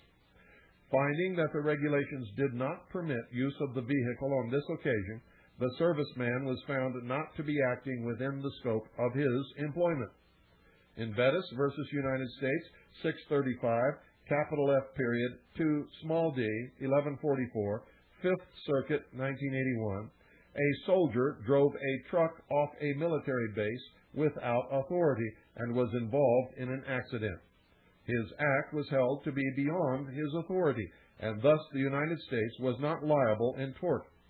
In Turner versus United States, 595, capital F period, sup, 708, W period, capital W period, capital D period, Louisiana, 1984, a recruiter conducted an unclothed physical examination of some potential female enlistees, which caused them to sue under the FTCA.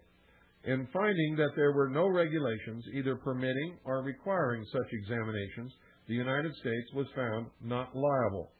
See also Doggett versus United States, 858, capital F period, 2, small d, 555, 9th Circuit, 1988, and Lutz versus United States, 685, capital F period, 2, small d, 1178, 9th Circuit, 1982. Thus, those cases adequately demonstrate that a government employee must have some specific delegated authority based upon statutes, regulations, or delegation orders in order to be authorized to act in the premises. The absence of such authority, when challenged, therefore requires a holding that the employee's acts were unauthorized and thus beyond the scope of his employment. 97. That a plain reading of 26 CFR Section 7608 reveals that the section itself conveys authority to nobody other than the Secretary. The Secretary, in turn, must authorize agents, and this calls for the issuance of delegation orders. Under the repealed regulation 301, period 7608-1, it is obvious that some type of authority had been conveyed to the Commissioner. But here, even he had to issue delegation orders appointing agents. Thus, to follow the flow of authority under Section 7608, it is essential to consult Treasury Department orders and Commissioners' delegation orders. In 1946, the Administrative Procedure Act was adopted, and the same required federal agencies to publish in the Federal Register statements of their central and field organizational structures, as well as the methods by which their functions were channeled. That's delegation orders. See 5 United States Code, Section 552. It is acknowledged by both Treasury and Internal Revenue Service that these items must be so published. See 31 Code of Federal Regulations, Section 1.3 small a, and 26 Code of Federal Regulations, Section 601.702 small a. In fact, it is acknowledged that anything concerning or affecting the American public must be published. In 1953, Revenue Ruling 2, that's 1953-1 CB 484, was issued, and it required all divisions or units of the Internal Revenue Service to publish in the Federal Register any item of concern to the public. This was more clearly expressed in Revision Process 55-1, 1955-2, CB 897, as follows, quote, "It shall be the policy to publish for public information all statements of practice and procedure issued primarily for internal use, and hence appearing in internal management documents which affect rights or duties of taxpayers or other members of the public under the Internal Revenue Code and related statutes," end quote. That which is expressed above currently manifests itself within 26 Code of Federal Regulations, Section 601.601, small d, 2b, which reads as follows, quote, a revenue procedure is a statement of procedure that affects the rights or duties of taxpayers or other members of the public under the code and related statutes or information that, although not necessarily affecting the rights and duties of the public, should be a matter of public knowledge, end quote. Now, before commencing with a review of modern Treasury decision or Treasury directives orders, it might perhaps be useful to examine older delegation orders, that's TDOs, Treasury delegation orders. It might perhaps be useful to examine older delegation orders and TDOs issued before and during the time of the 1939 Code. By doing so, it may be seen how authority from the President and Secretary has been delegated.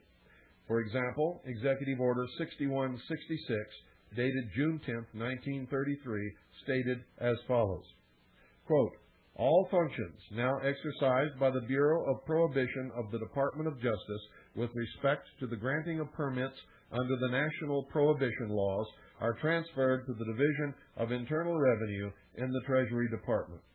The Bureaus of Internal Revenue and of Industrial Alcohol of the Treasury Department are consolidated in a Division of Internal Revenue, at the head of which shall be a Commissioner of Internal Revenue, end quote.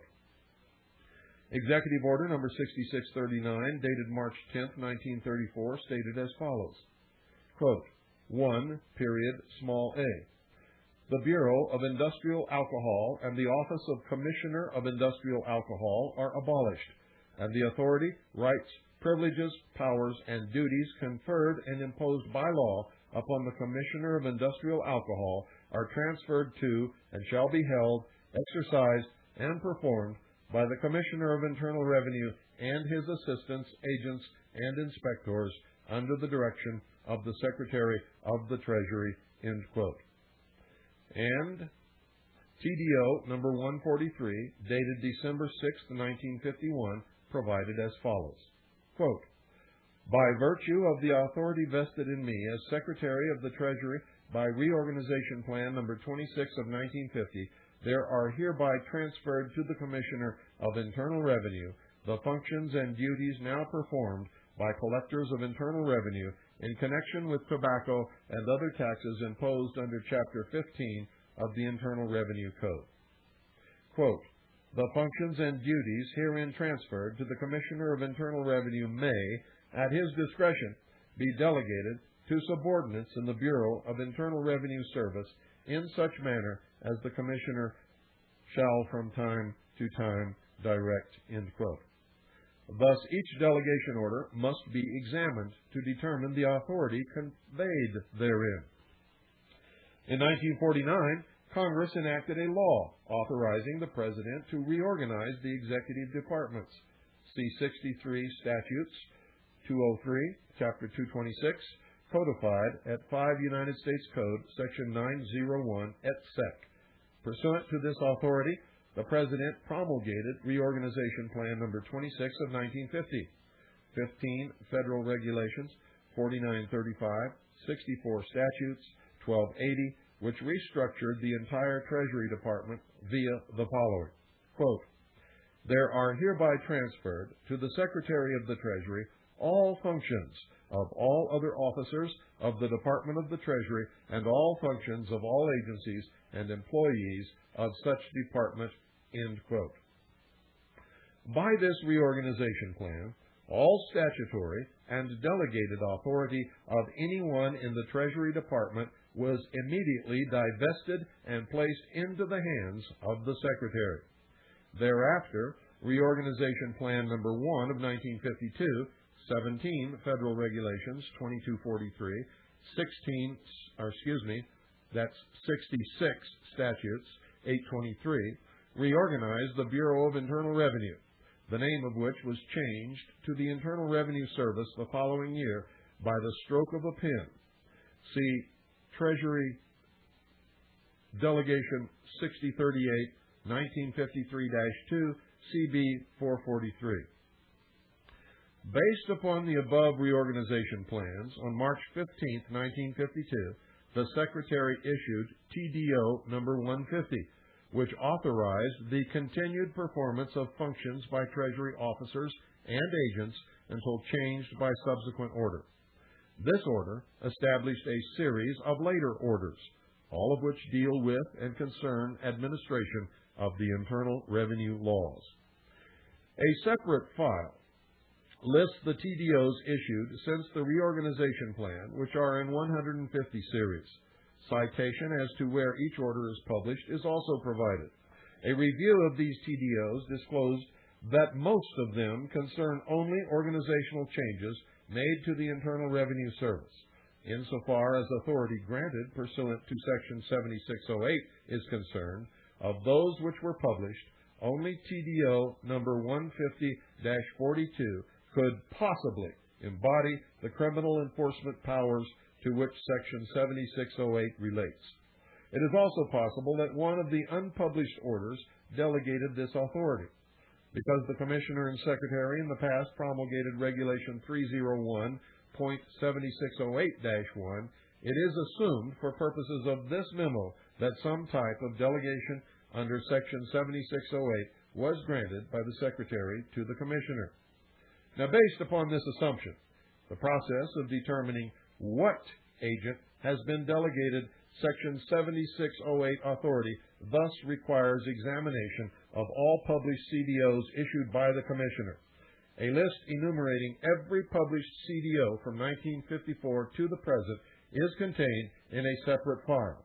By review of these various CDOs, it is possible to trace the authority which is the subject of Section 7608, the Criminal Investigation Division of the Internal Revenue Service, and we will expose that fraud tomorrow.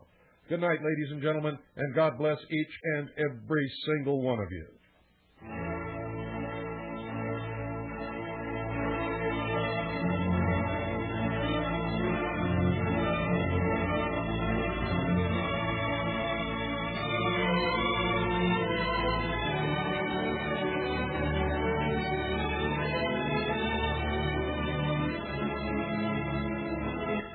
I said tomorrow, ladies and gentlemen. Make that Monday at the same time.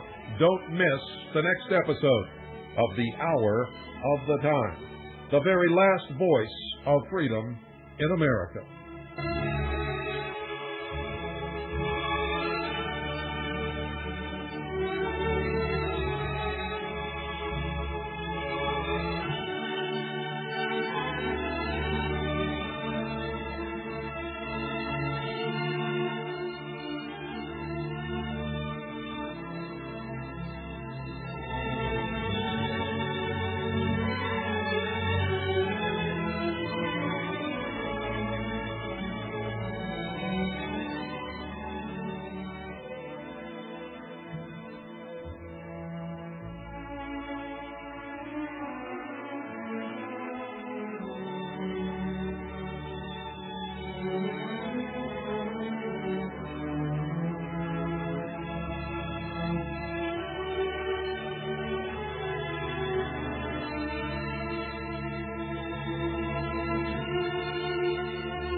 Ladies and gentlemen, this episode of The Hour of the Time will be rerun in the Round Valley of Arizona tonight at 8 p.m.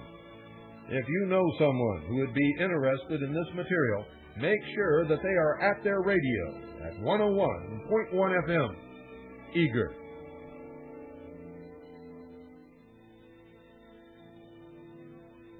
Once again, this episode of The Hour of the Time will be rerun tonight at 8 p.m. in the Round Valley of Arizona.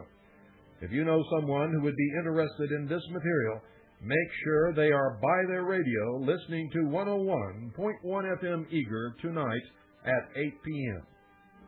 We now return you to our regularly scheduled programming, all oldies most of the time.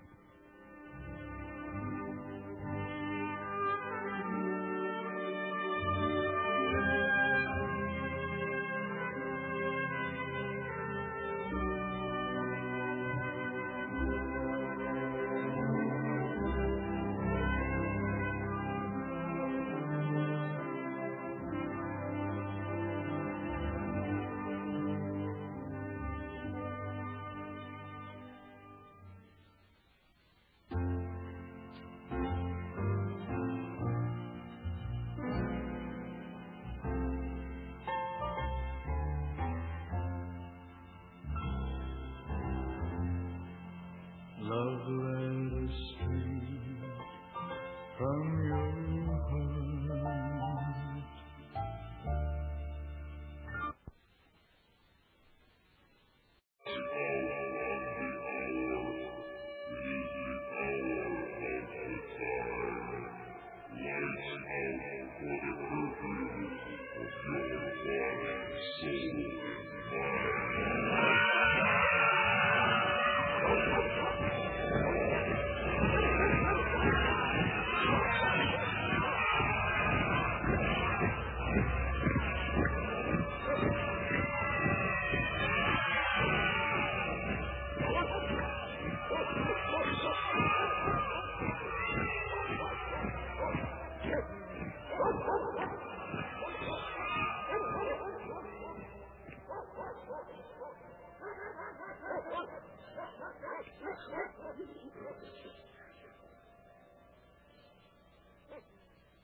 You're listening to the Hour of the Time. I'm William Cooper. Ladies and gentlemen, we continue today with Part 3 of the continuation of our Affidavit, Contract, Notice, Declaration of Citizenship, Demand, and Jurisdiction Challenge. If you've been listening to this all along, you've already heard some pretty astounding things in the law. Some of you who thought I was crazy before and have been following this documentation in the law now know that I'm right on the items that I've covered, and I will continue. Ladies and gentlemen, when the sheeple in this country ever wake up, if they ever wake up, the tyrants in Washington, D.C. had better have found a very deep hole. And it better be a big hole, because there's an awful lot of cockroaches that need to crawl into it. Don't go away. I'll be right back, and we will continue right where we left off on Friday.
The portion of the law that I'm covering now concerns the authority of the Criminal Investigation Division of the Internal Revenue Service.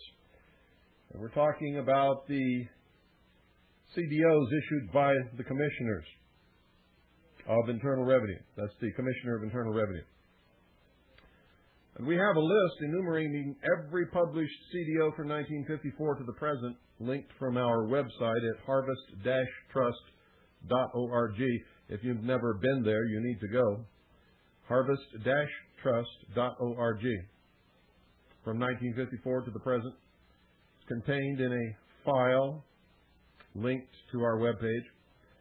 And by review of these various CDOs, it is possible to trace the authority which is the subject of Section 7608, which the Internal Revenue Service claims gives them the authority to investigate the citizens of the several states.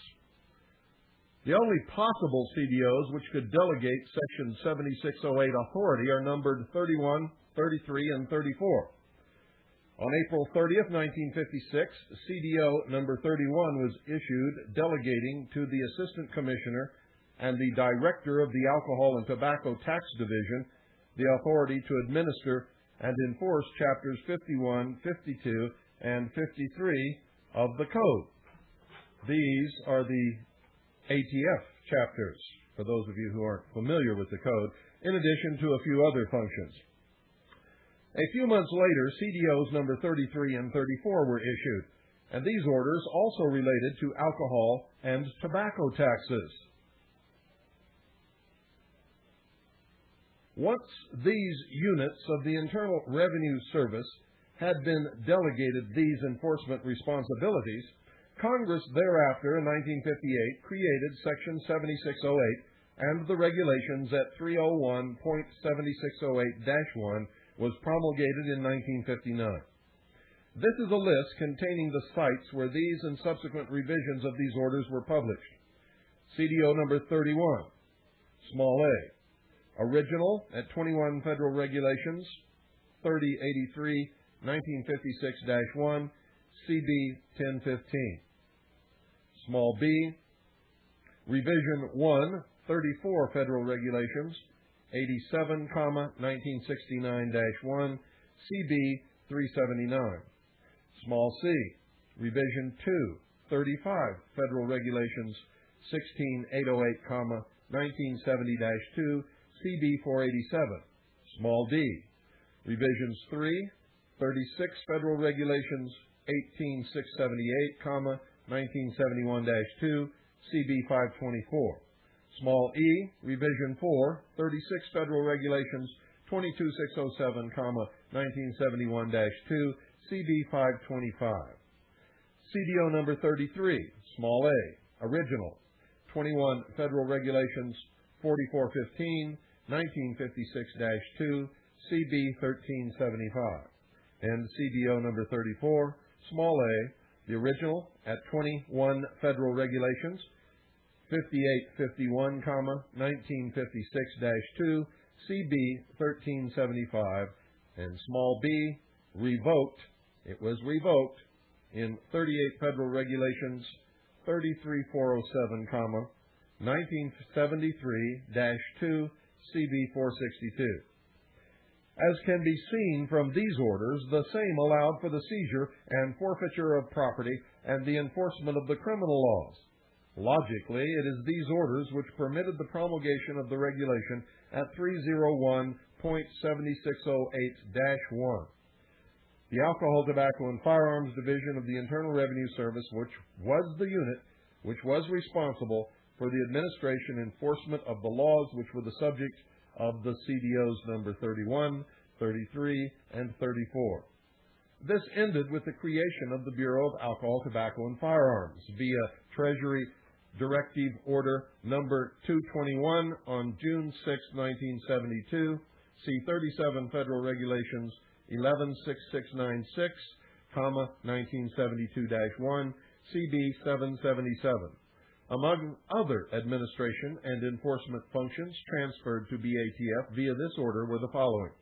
Small a, Chapters 51, 52, and 53 of the Internal Revenue Code of 1954, and Sections 7652 and 7653 of such code, insofar as they relate to the commodities subject to tax under such chapters. Small b, Chapters 61 to 80, inclusive, of the Internal Revenue Code of 1954, insofar as they relate to the activities administered and enforced with respect to Chapters 51, 52, and 53. Now, about 2.5 years later, the Secretary issued TDO number 221-3, which can be found at 40 Federal Regulations 1084, 1975-1, CB 758, which delegated to the BATF the authority to administer and enforce Chapter 35 and Chapter 40 and 61 through 80, inclusive of the Internal Revenue Code of 1954, insofar as they relate to activities administered and enforced with respect to Chapter 35. Chapter 35 deals with wagering taxes, and Chapter 40 concerns occupational taxes related to wagering. Some 1.5 years later, TDO number 221-3, Revision 1, was issued. The only real detectable distinction between the former and latter orders was the inclusion of the following phrase in the latter. Quote, The Commissioner may call upon the Director for assistance when it is necessary to exercise any of the enforcement authority described in Section 7608 of the Internal Revenue Code, end quote. But on January 14, 1977, the Secretary transferred back to the Internal Revenue Service the enforcement duties relating to wagering via TDO number 221-3, Revision 2. Thereafter, the authority of the Bureau of Alcohol, Tobacco, and Firearms encompassed Chapters 40, 51, 52, and 53 of the 1954 Code, in addition to the authority to enforce other non-code laws. It is of great significance that the repeal of Regulation 301.7608-1 occurred shortly after creation of the BATF. It no longer exists. The authority of BATF agents to exercise the functions under Section 7608 is found today in 27 CFR Section 70.28. In summary, Section 7608 requires delegations from the Secretary to enforcement agents. In reference to Section 7608 small a, it has been shown that this ATF authority, not IRS authority, has flowed through the ATF unit within the IRS, ultimately to be passed on to the Bureau of Alcohol, Tobacco, and Firearms as a separate agency, however bogus it may be.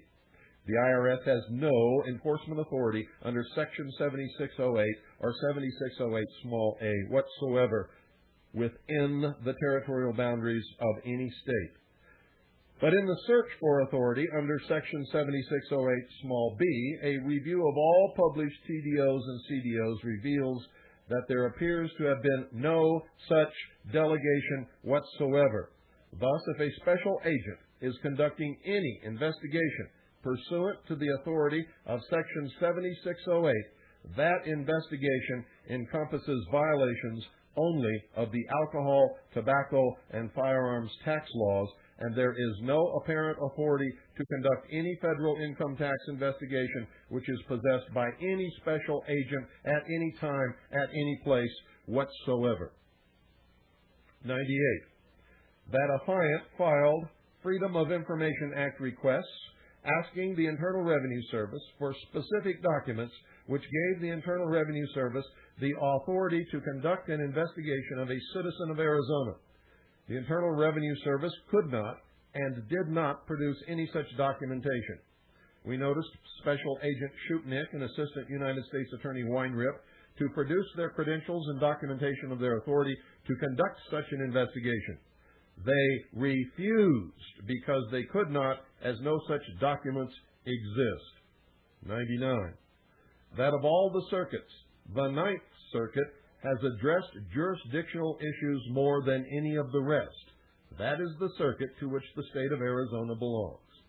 In United States versus Bateman, 34, capital F, period, 86, in period, D period, Cal, 1888, it was determined that the United States did not have jurisdiction to prosecute for a murder committed at the Presidio because California had never ceded jurisdiction. See also United States versus Tully, 140, capital F, period, 899, D, Mon, 1905. But later, California ceded jurisdiction for the Presidio to the United States, and it was held in United States versus Watkins, 22, capital F, period, 2, small d, 437, in period, D period, Cal, 1927. That this enabled the U.S. to maintain a murder prosecution. Note that it was after California ceded the property to the United States, ceded jurisdiction for the Presidio to the United States. See also United States versus Holt, 168, capital F period 141, W period D period Washington, 1909, United States versus Lewis, 253, capital F period 469, S period D period Cal, 1918, and United States versus Wurzbarger, 276, F, that's capital F period 753, capital D period Oregon, 1921. Because the United States owned and had a state session of jurisdiction for Fort Douglas in Utah, it was held that the United States had jurisdiction for a rape prosecution in Rogers versus Squire, 157, capital F period, 2, small d, 948, 9th Circuit, 1946. But without a cession, that is a cession of land and jurisdiction, the United States has no jurisdiction. See Arizona versus Mannypenny, 445, capital F period, sup period 1123, capital D period, Arizona, 1977. These cases from the United States Supreme Court and federal appellate courts set forth the rule that in criminal prosecutions, the government, as the party seeking to establish the existence of federal jurisdiction, must prove U.S. ownership of the property in question and a state cession of jurisdiction. This same rule manifests itself in state cases. State courts are courts of general jurisdiction, and in a state criminal prosecution, the state must only prove that the offense was committed within the state and a county thereof. If a defendant contends that only the federal government has jurisdiction over the offense, he, as proponent for the existence of federal jurisdiction, must likewise prove United States ownership of the property where the crime was committed and state cession of jurisdiction. Cession must always be ceded by the legislature of the state. Examples of the operation of this principle are numerous. Now listen to me very closely. A lot of you people in local law enforcement in the state of Arizona and all of the ranchers, the cattle ranchers in the state of Arizona, have been totally bamboozled by the federal government because you don't understand the principle of jurisdiction. Examples of the operation of this principle are numerous. In the state of Arizona, the state has jurisdiction over all federal lands in the public domain. The state never ceded jurisdiction of that property to the United States, and here is the court site. See State versus Dykes, 114, Arizona, 592, 562, capital P period, 2, small d, 1090, 1977. It's a shame that a lot of people who need to know this and could really profit from it are not even listening to this broadcast, and I'm not going to make any effort to seek them out and make sure that they get it, because I don't see any of them standing up here by my side. In California, if it is not proved by a defendant in a state prosecution that the state has ceded jurisdiction, it is presumed the state does have jurisdiction over a criminal offense. See People versus Brown, 69, California. App 2, small d, 602, 159, capital P period, 2, small d, 686, 1945. If the cession exists, the state has no jurisdiction. See People versus Mouse, 203, California, 782, 265, capital P period, 944, 1928. In Montana, let me start that again. In Montana, the state has jurisdiction over property. If it is not proved, there is a state cession of jurisdiction to the United States. See State ex rel. Parker versus District Court, 147, Mon period 151, 410, capital P period 2, small d, 459, 1966. The existence of a state cession of jurisdiction to the U.S. ousts the state of jurisdiction. See State versus Tully, 31, Montana, 365, 78, capital P period, 760, 1904. The same applies in Nevada.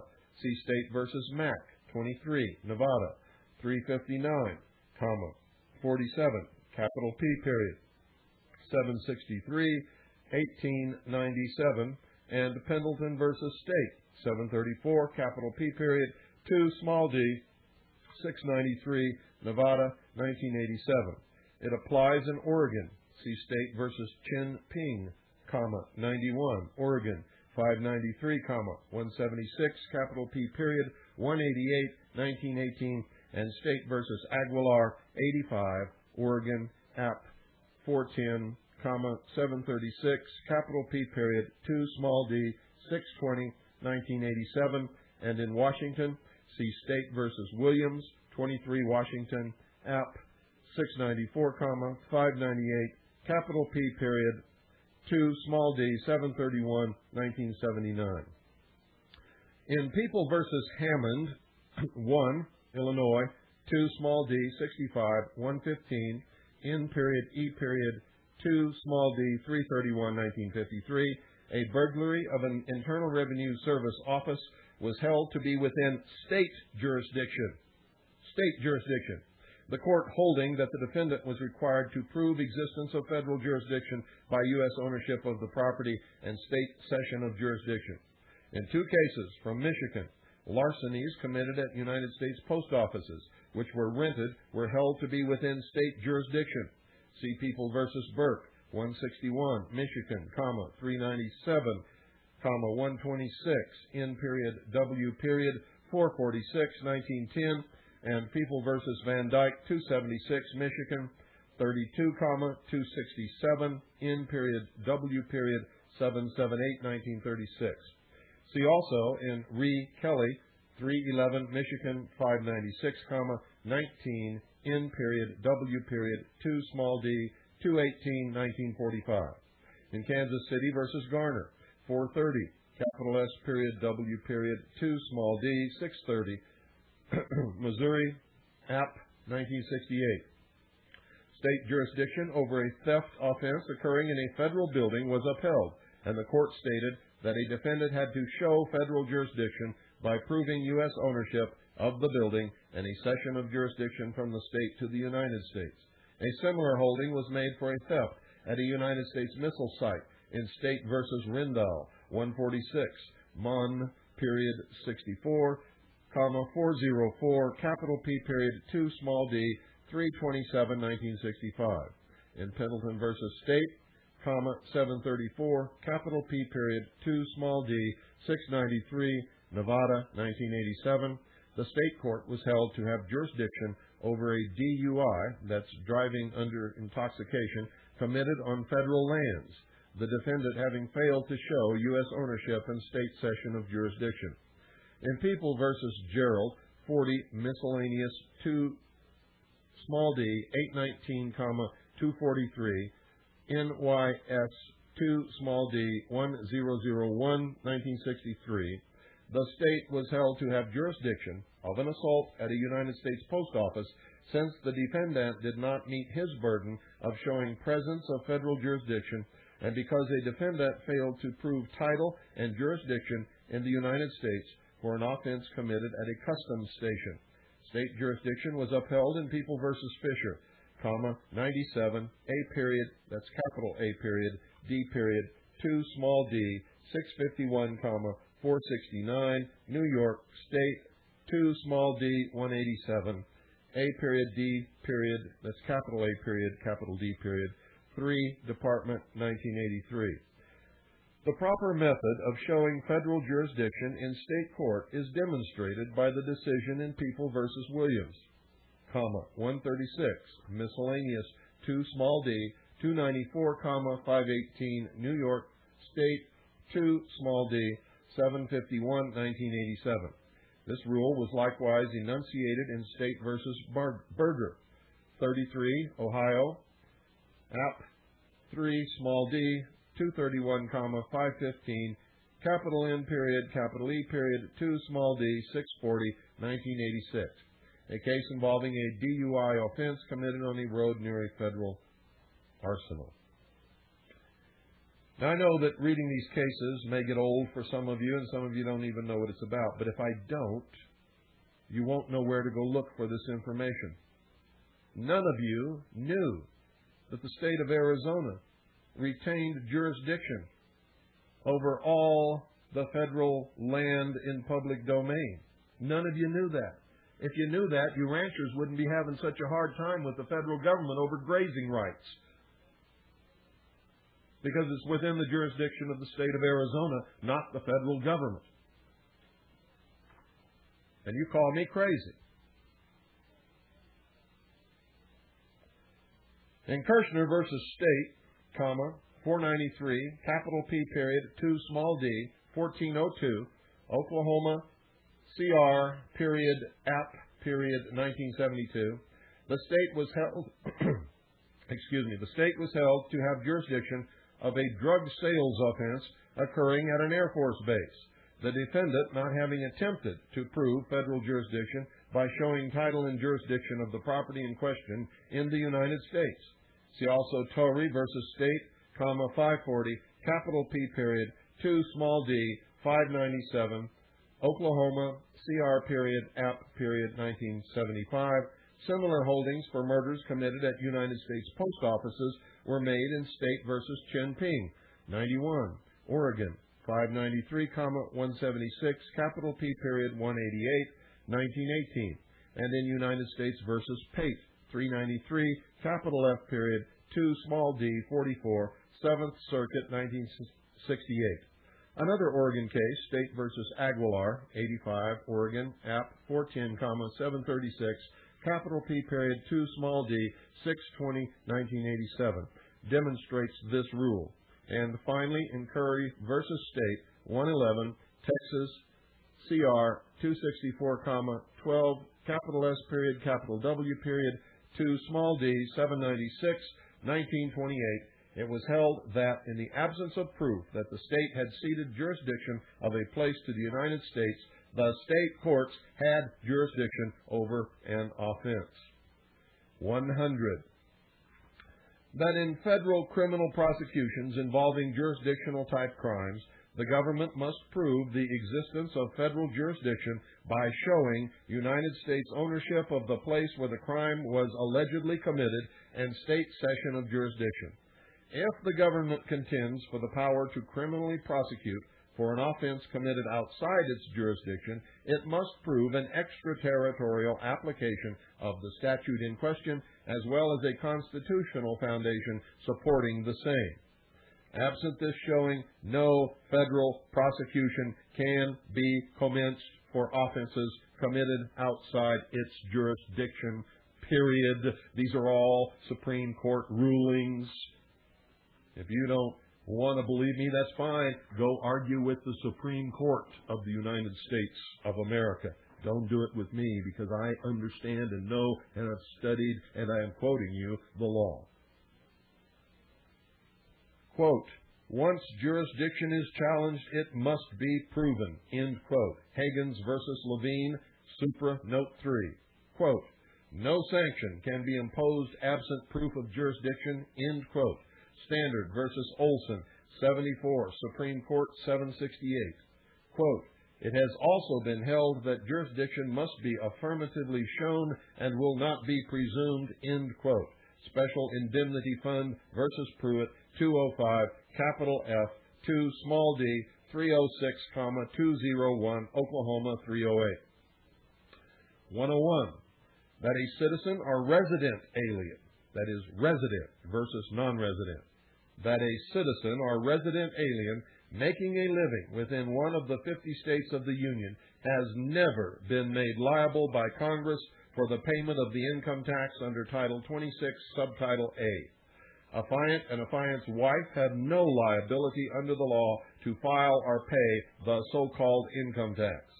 The so-called income tax is unlawful and unconstitutional as applied to the citizens and others domiciled within the territorial boundaries of the Union states who earn a living within the Union states and are not engaged in excise taxable activities.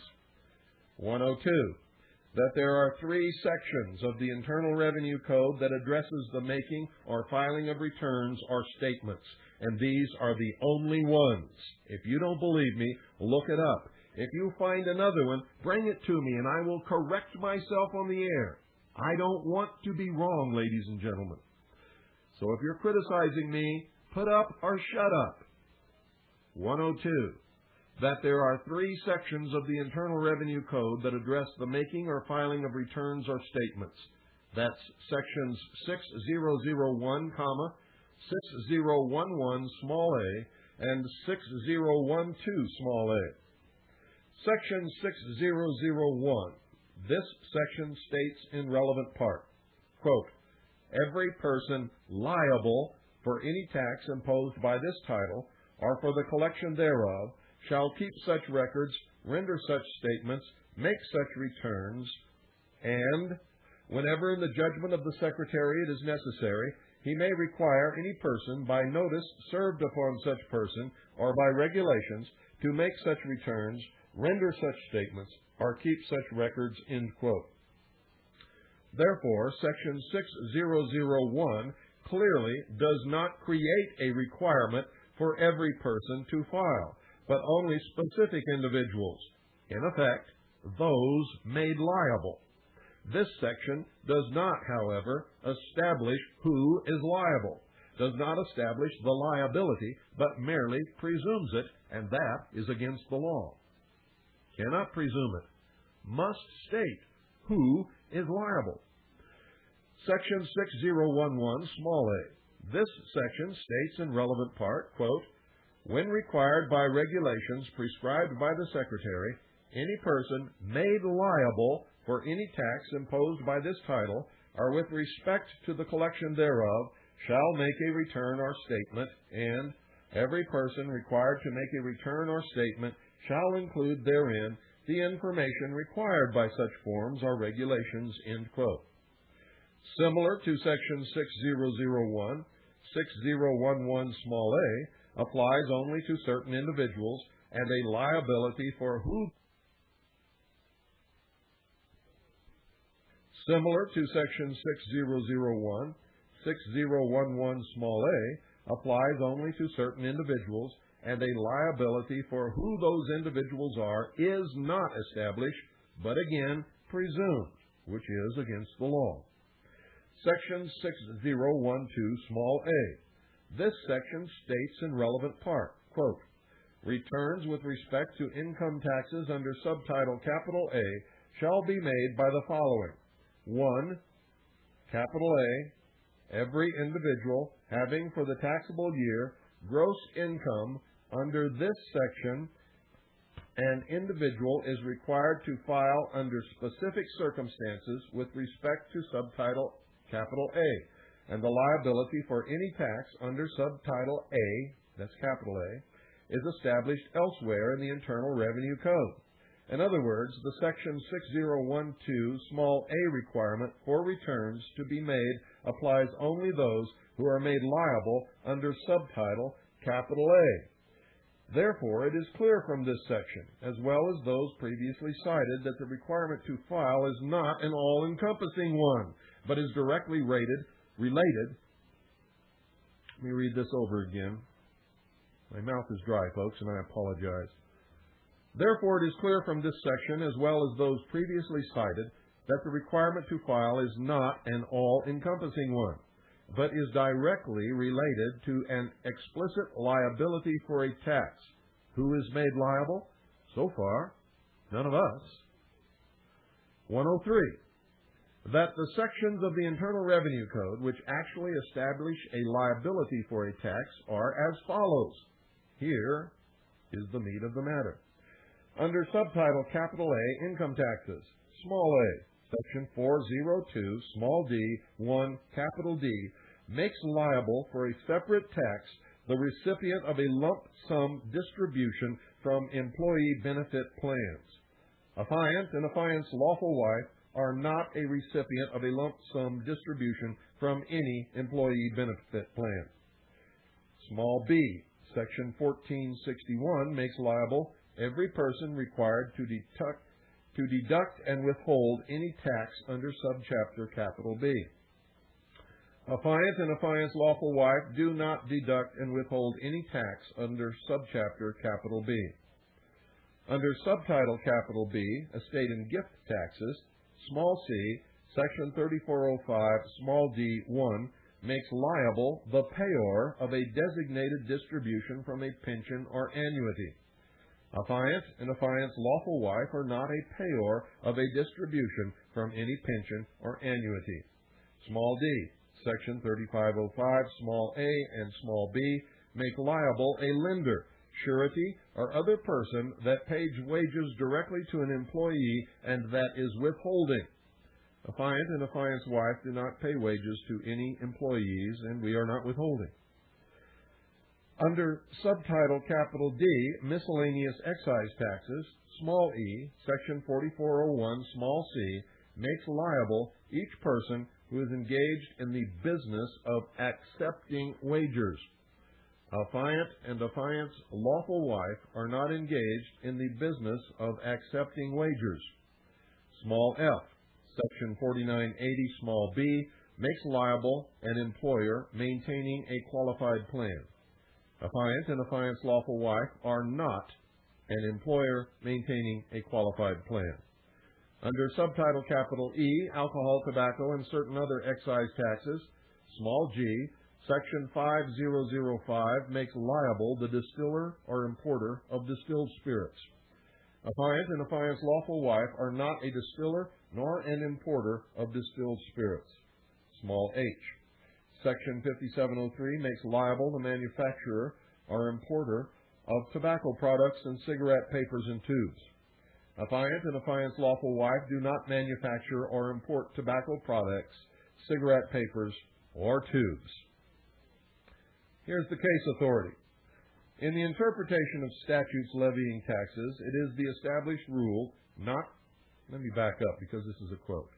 Case authority, quote, in the interpretation of statutes levying taxes, it is the established rule not to extend their provisions by implication beyond the clear import of the language used, or to enlarge their operation so as to embrace matters not specifically pointed out. In case of doubt, they are construed most strongly against the government and in favor of the citizen, end quote. Gould versus Gould, 245, United States Supreme Court, 151. Quote, liability for taxation must clearly appear from statute imposing tax, end quote. Hiley versus Commissioner of Internal Revenue, 69, capital F period 2, small d, 160. Quote, the taxpayer must be liable for the income tax. Tax liability is a condition precedent to the demand. Merely demanding payment, even repeatedly, does not cause liability, end quote. Bothke versus Fluor Engineers and Contractors, 713, capital F period 2, small d, 1405. 104. There is only one section, ladies and gentlemen, Section 6020 of the Internal Revenue Code, covering the preparation of returns by the Internal Revenue Service on a person's behalf. This section states in relevant part, quote, 6020 small a. If any person shall fail to make a return required by this title or by regulations prescribed thereunder, but shall consent to disclose all information necessary for the preparation thereof, then, and in that case, the Secretary may prepare such return, which, being signed by such person, may be received by the Secretary as the return of such person, and, quote, 6020 small b 1. If any person fails to make any return required by any Internal Revenue law or regulation made thereunder, at the time prescribed therefor, or makes willfully or otherwise a false or fraudulent return, end quote.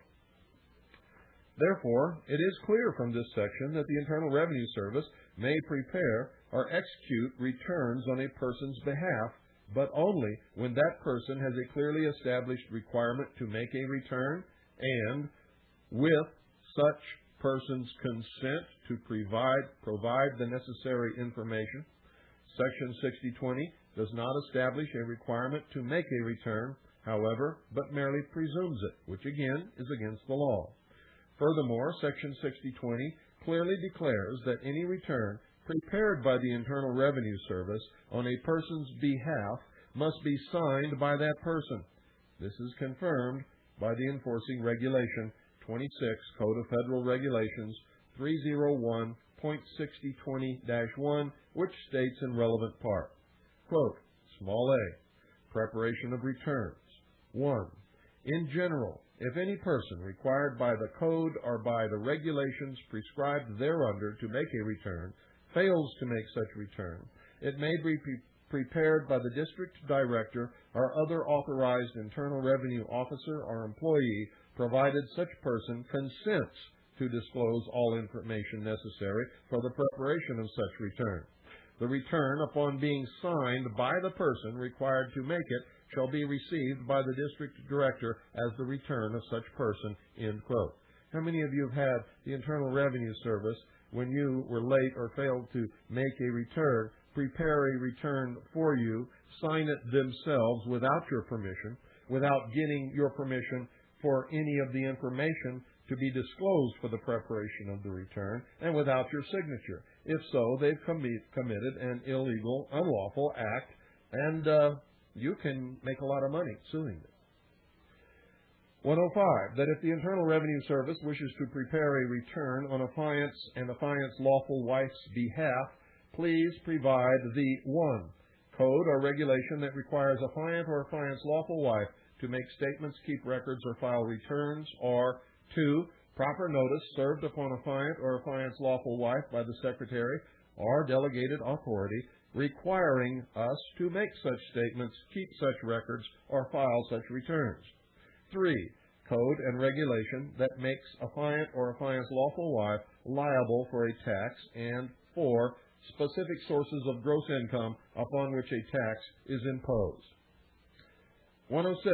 A client and a client's lawful wife would be most happy to complete any returns required of a client or a client's lawful wife by law, if a client or a client's lawful wife have a tax liability and upon service of proper notice according to law. How many of you have been noticed by the district director to maintain records and file returns and all of that kind of stuff, as the law requires? 107. A client and a client's lawful wife hereby rebut the presumption of a requirement where none actually exists under law via this sworn affidavit, thereby shifting the burden of proof to the agency, Secretary of the Treasury, and the Internal Revenue Service, which must then disprove a client's and a client's lawful wife's statements and cannot. 108. That on June 18, 1998, a United States Marshal came to a client's domicile in Eager, Arizona, to serve a summons for criminal trial in U.S. District Court, he said, in Phoenix, Arizona, on the legal fictions, capital W-I, these are all capital letters, folks, all capital letters. That's how you tell a legal fiction from a real person. W-I-L-L-I-A-M, C-O-O-P-E-R, all capitals, and A-N-N-I-E-M-O-R-D-H-O-R-S-T, all capital letters. 109. That a client noticed the U.S. Marshal that a client is not the legal fictions named in the summons and ordered him off the property. 110. That a client noticed the United States Marshal that he was trespassing. 111. That a client noticed the United States Marshal that he has no federal jurisdiction or authority within the territorial boundaries of the state of Arizona. 112. That the United States Marshal did not serve the summons. 113.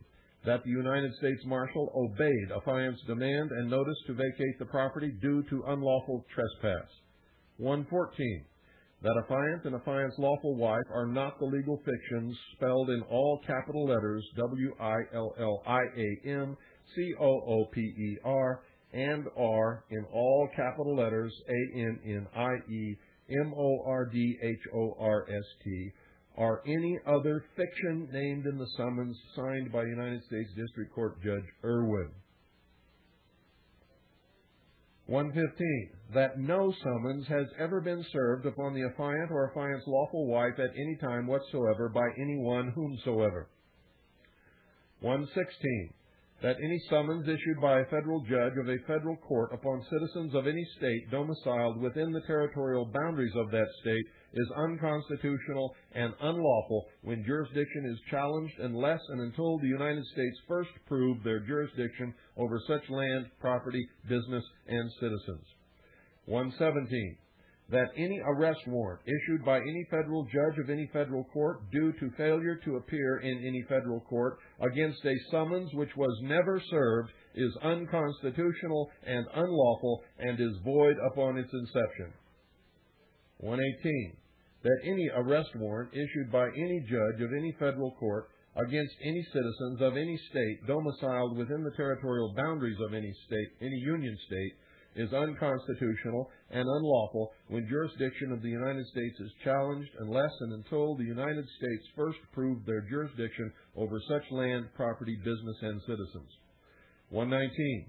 On July 1st, 1998, U.S. District Court Judge Irwin unconstitutionally and unlawfully stepped outside the jurisdiction and authority of the United States when he issued a bench warrant for the arrest of the legal fictions known as, all in capital letters, WILLIAM, COOPER, and, all in capital letters, ANNIEMORDHORST, mistaking them for capital W, small I, small l, small I, small a, small m, capital C, small o, small p, small e, small r, and capital A, small n, small I, small e, capital C, small o, small p, small e, small r, comma, for not appearing in his court on an unconstitutional and unlawful summons which was never served. The United States has no jurisdiction or venue within the territorial boundaries of the state of Arizona except over land that was ceded to the United States by the state legislature. 120. That the federal income tax is void because the administrative and enforcement powers are unconstitutional. Supreme Court ruling in 240, United States Supreme Court 1,36, Supreme Court 236, 60, capital L period, capital E, small d period, 493, Frank R. Brushaber, APPT period, versus Union Pacific Railroad Company, number 140, argued October 14th and 15th, 1915, decided January 24th, 1916, affirmed. The Supreme Court ruled, quote, "We have not referred to a contention that because certain administrative powers to enforce the Act were conferred by the statute upon the Secretary of the Treasury. Therefore, it was void as unwarrantedly delegating legislative authority because we think to state the proposition is to answer it," end quote. The Supreme Court cited Marshall Field and Company versus Clark, 143, United States Supreme Court, 649, 36, capital L period, ED period, 294, 12, sup, CT, rep, 495, Butterfield versus Stranahan, 1920, United States Supreme Court, 470, 496, 48, capital L period, ED period, 525, 535, 24, sup, CT, rep, 349. Oceanic Steam Navigation Company versus Stranahan, 214, United States Supreme Court, 320, 53, capital L period, ED period, 1013, 29, sup, CT, rep, 671. Note, the Supreme Court not only referred to the contention, but stated it, and thus answered it, citing case precedent. In answering the contention in the ruling of the Court, the Supreme Court justices have rendered the federal income tax void. Since no one else, to my knowledge, has ever cited this fact, the courts probably will not honor the ruling.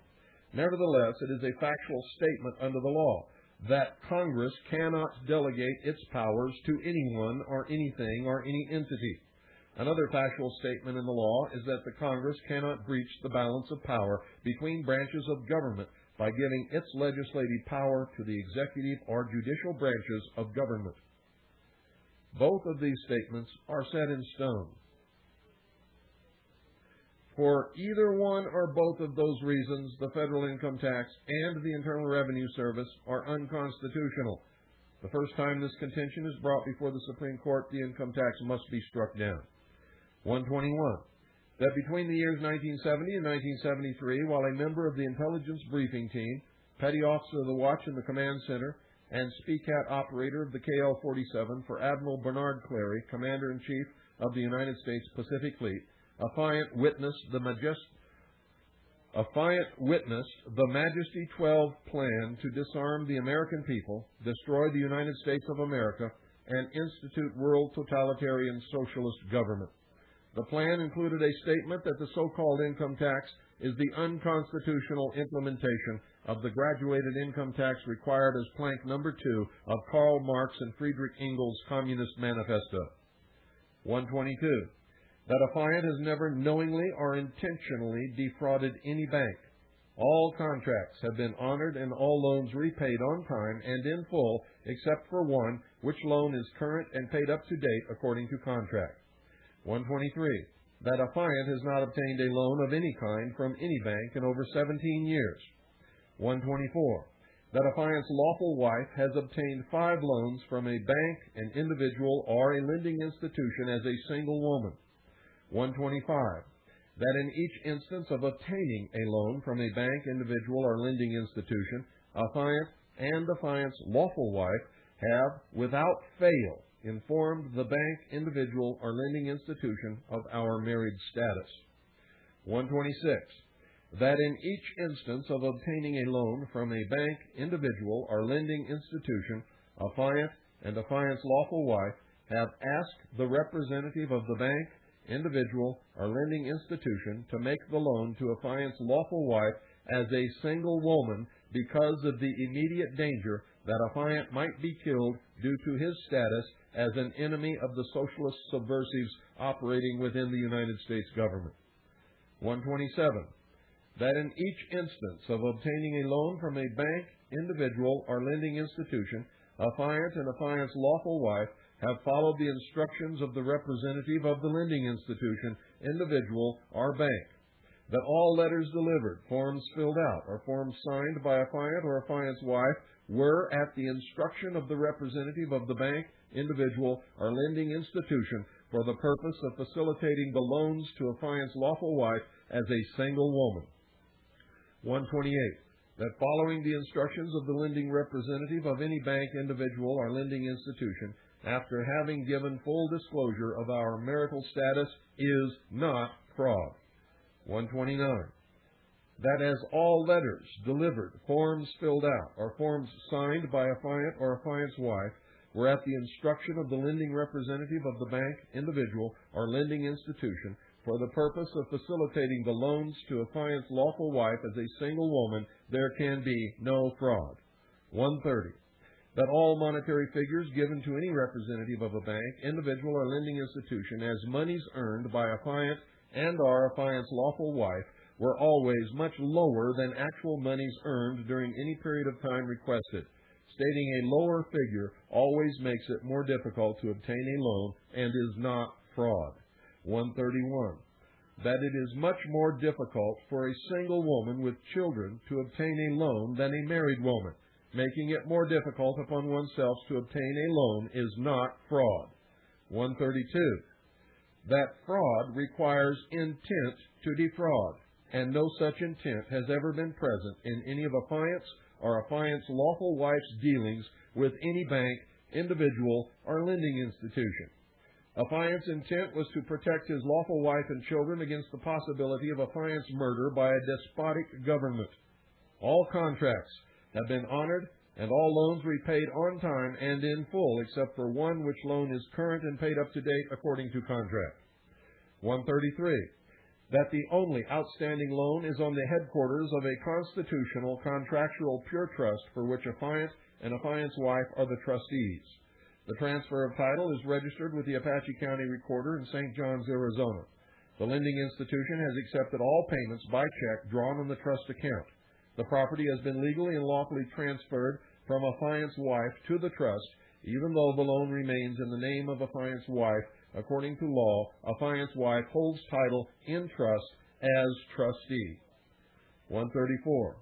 That all applications for loans by affiant's lawful wife were accepted and signed by the representative of the bank, individual, or lending institution as true and correct, approved, and accepted.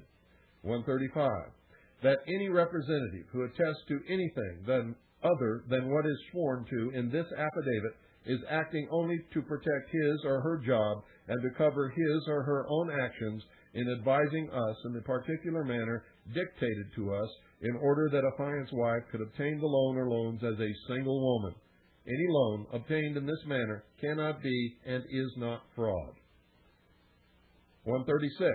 That affiant is a member of the constitutional and lawful constituted unorganized militia of the state of Arizona and of the United States of America. 137. That the affiant and the militia have the right and the duty guaranteed by the Constitution for the United States of America and the Constitution of the State of Arizona, to keep and bear arms in defense of affianced property, the State of Arizona, and the Constitution for the United States of America. That if the United States will not enforce the laws of the Union, it is the right and the duty of the militia to enforce the laws of the Union. 138. That affiant and the militia have the right and the duty to stand and fight the United States government's despotic and tyrannical, unconstitutional, and unlawful usurpation of power and jurisdiction with all the means at affiance and the militia's disposal, including but not limited to the force of arms, any assault which may be mounted upon affiant's family, affiant's property, and any other property for which affiant may be responsible. 139. Affiant and or affiant's wife are not anti-government, radical, fundamentalist, crazy, suicidal, criminal, child molesters, bank robbers, child abusers, tax protesters, bank defrauders, wife beaters, husband beaters, drug users, drug dealers, drug growers, drug stockpilers, revolutionaries, subversives, terrorists, white supremacists, racists, anti-Semitic, or any other demonizing label that may be applied. Affiant and affiant's wife do not have illegal weapons, hand grenades, bombs, missiles, tanks, machine guns, anti-tank rockets, anti-aircraft weapons, or any other demonized instrument of any type whatsoever. The trust headquarters and the domicile of affiant and affiant's wife as trustees is not a compound. We will take this up and hopefully finish tomorrow. Good night, ladies and gentlemen. And God bless each and every single one of you. Hope you're learning something. But more than that, I hope you're waking up. Whether you agree with me or not, stop believing in things just because somebody else told you to. That is absolutely the most disgusting thing that I can think of in this country.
And ladies and gentlemen, you might want to ask yourself this question, especially over the controversy involving grazing rights for Arizona ranchers and over the recent bamboozling of our local law enforcement officials by the Forest Service and the Bureau of Land Management, known as BLM.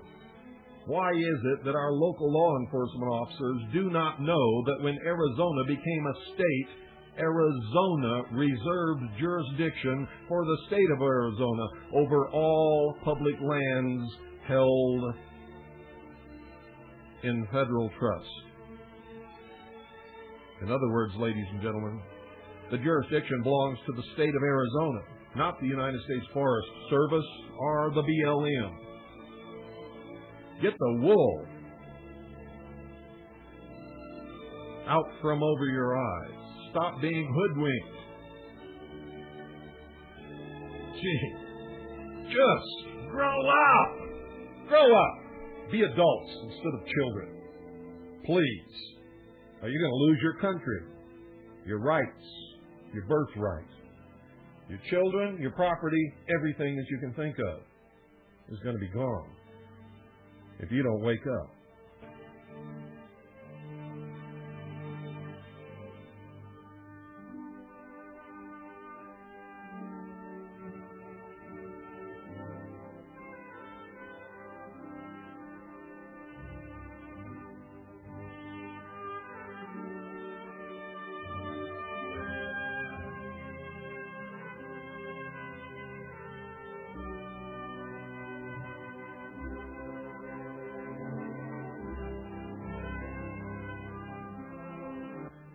Guess who the rainbows were in the 1800s, ladies and gentlemen?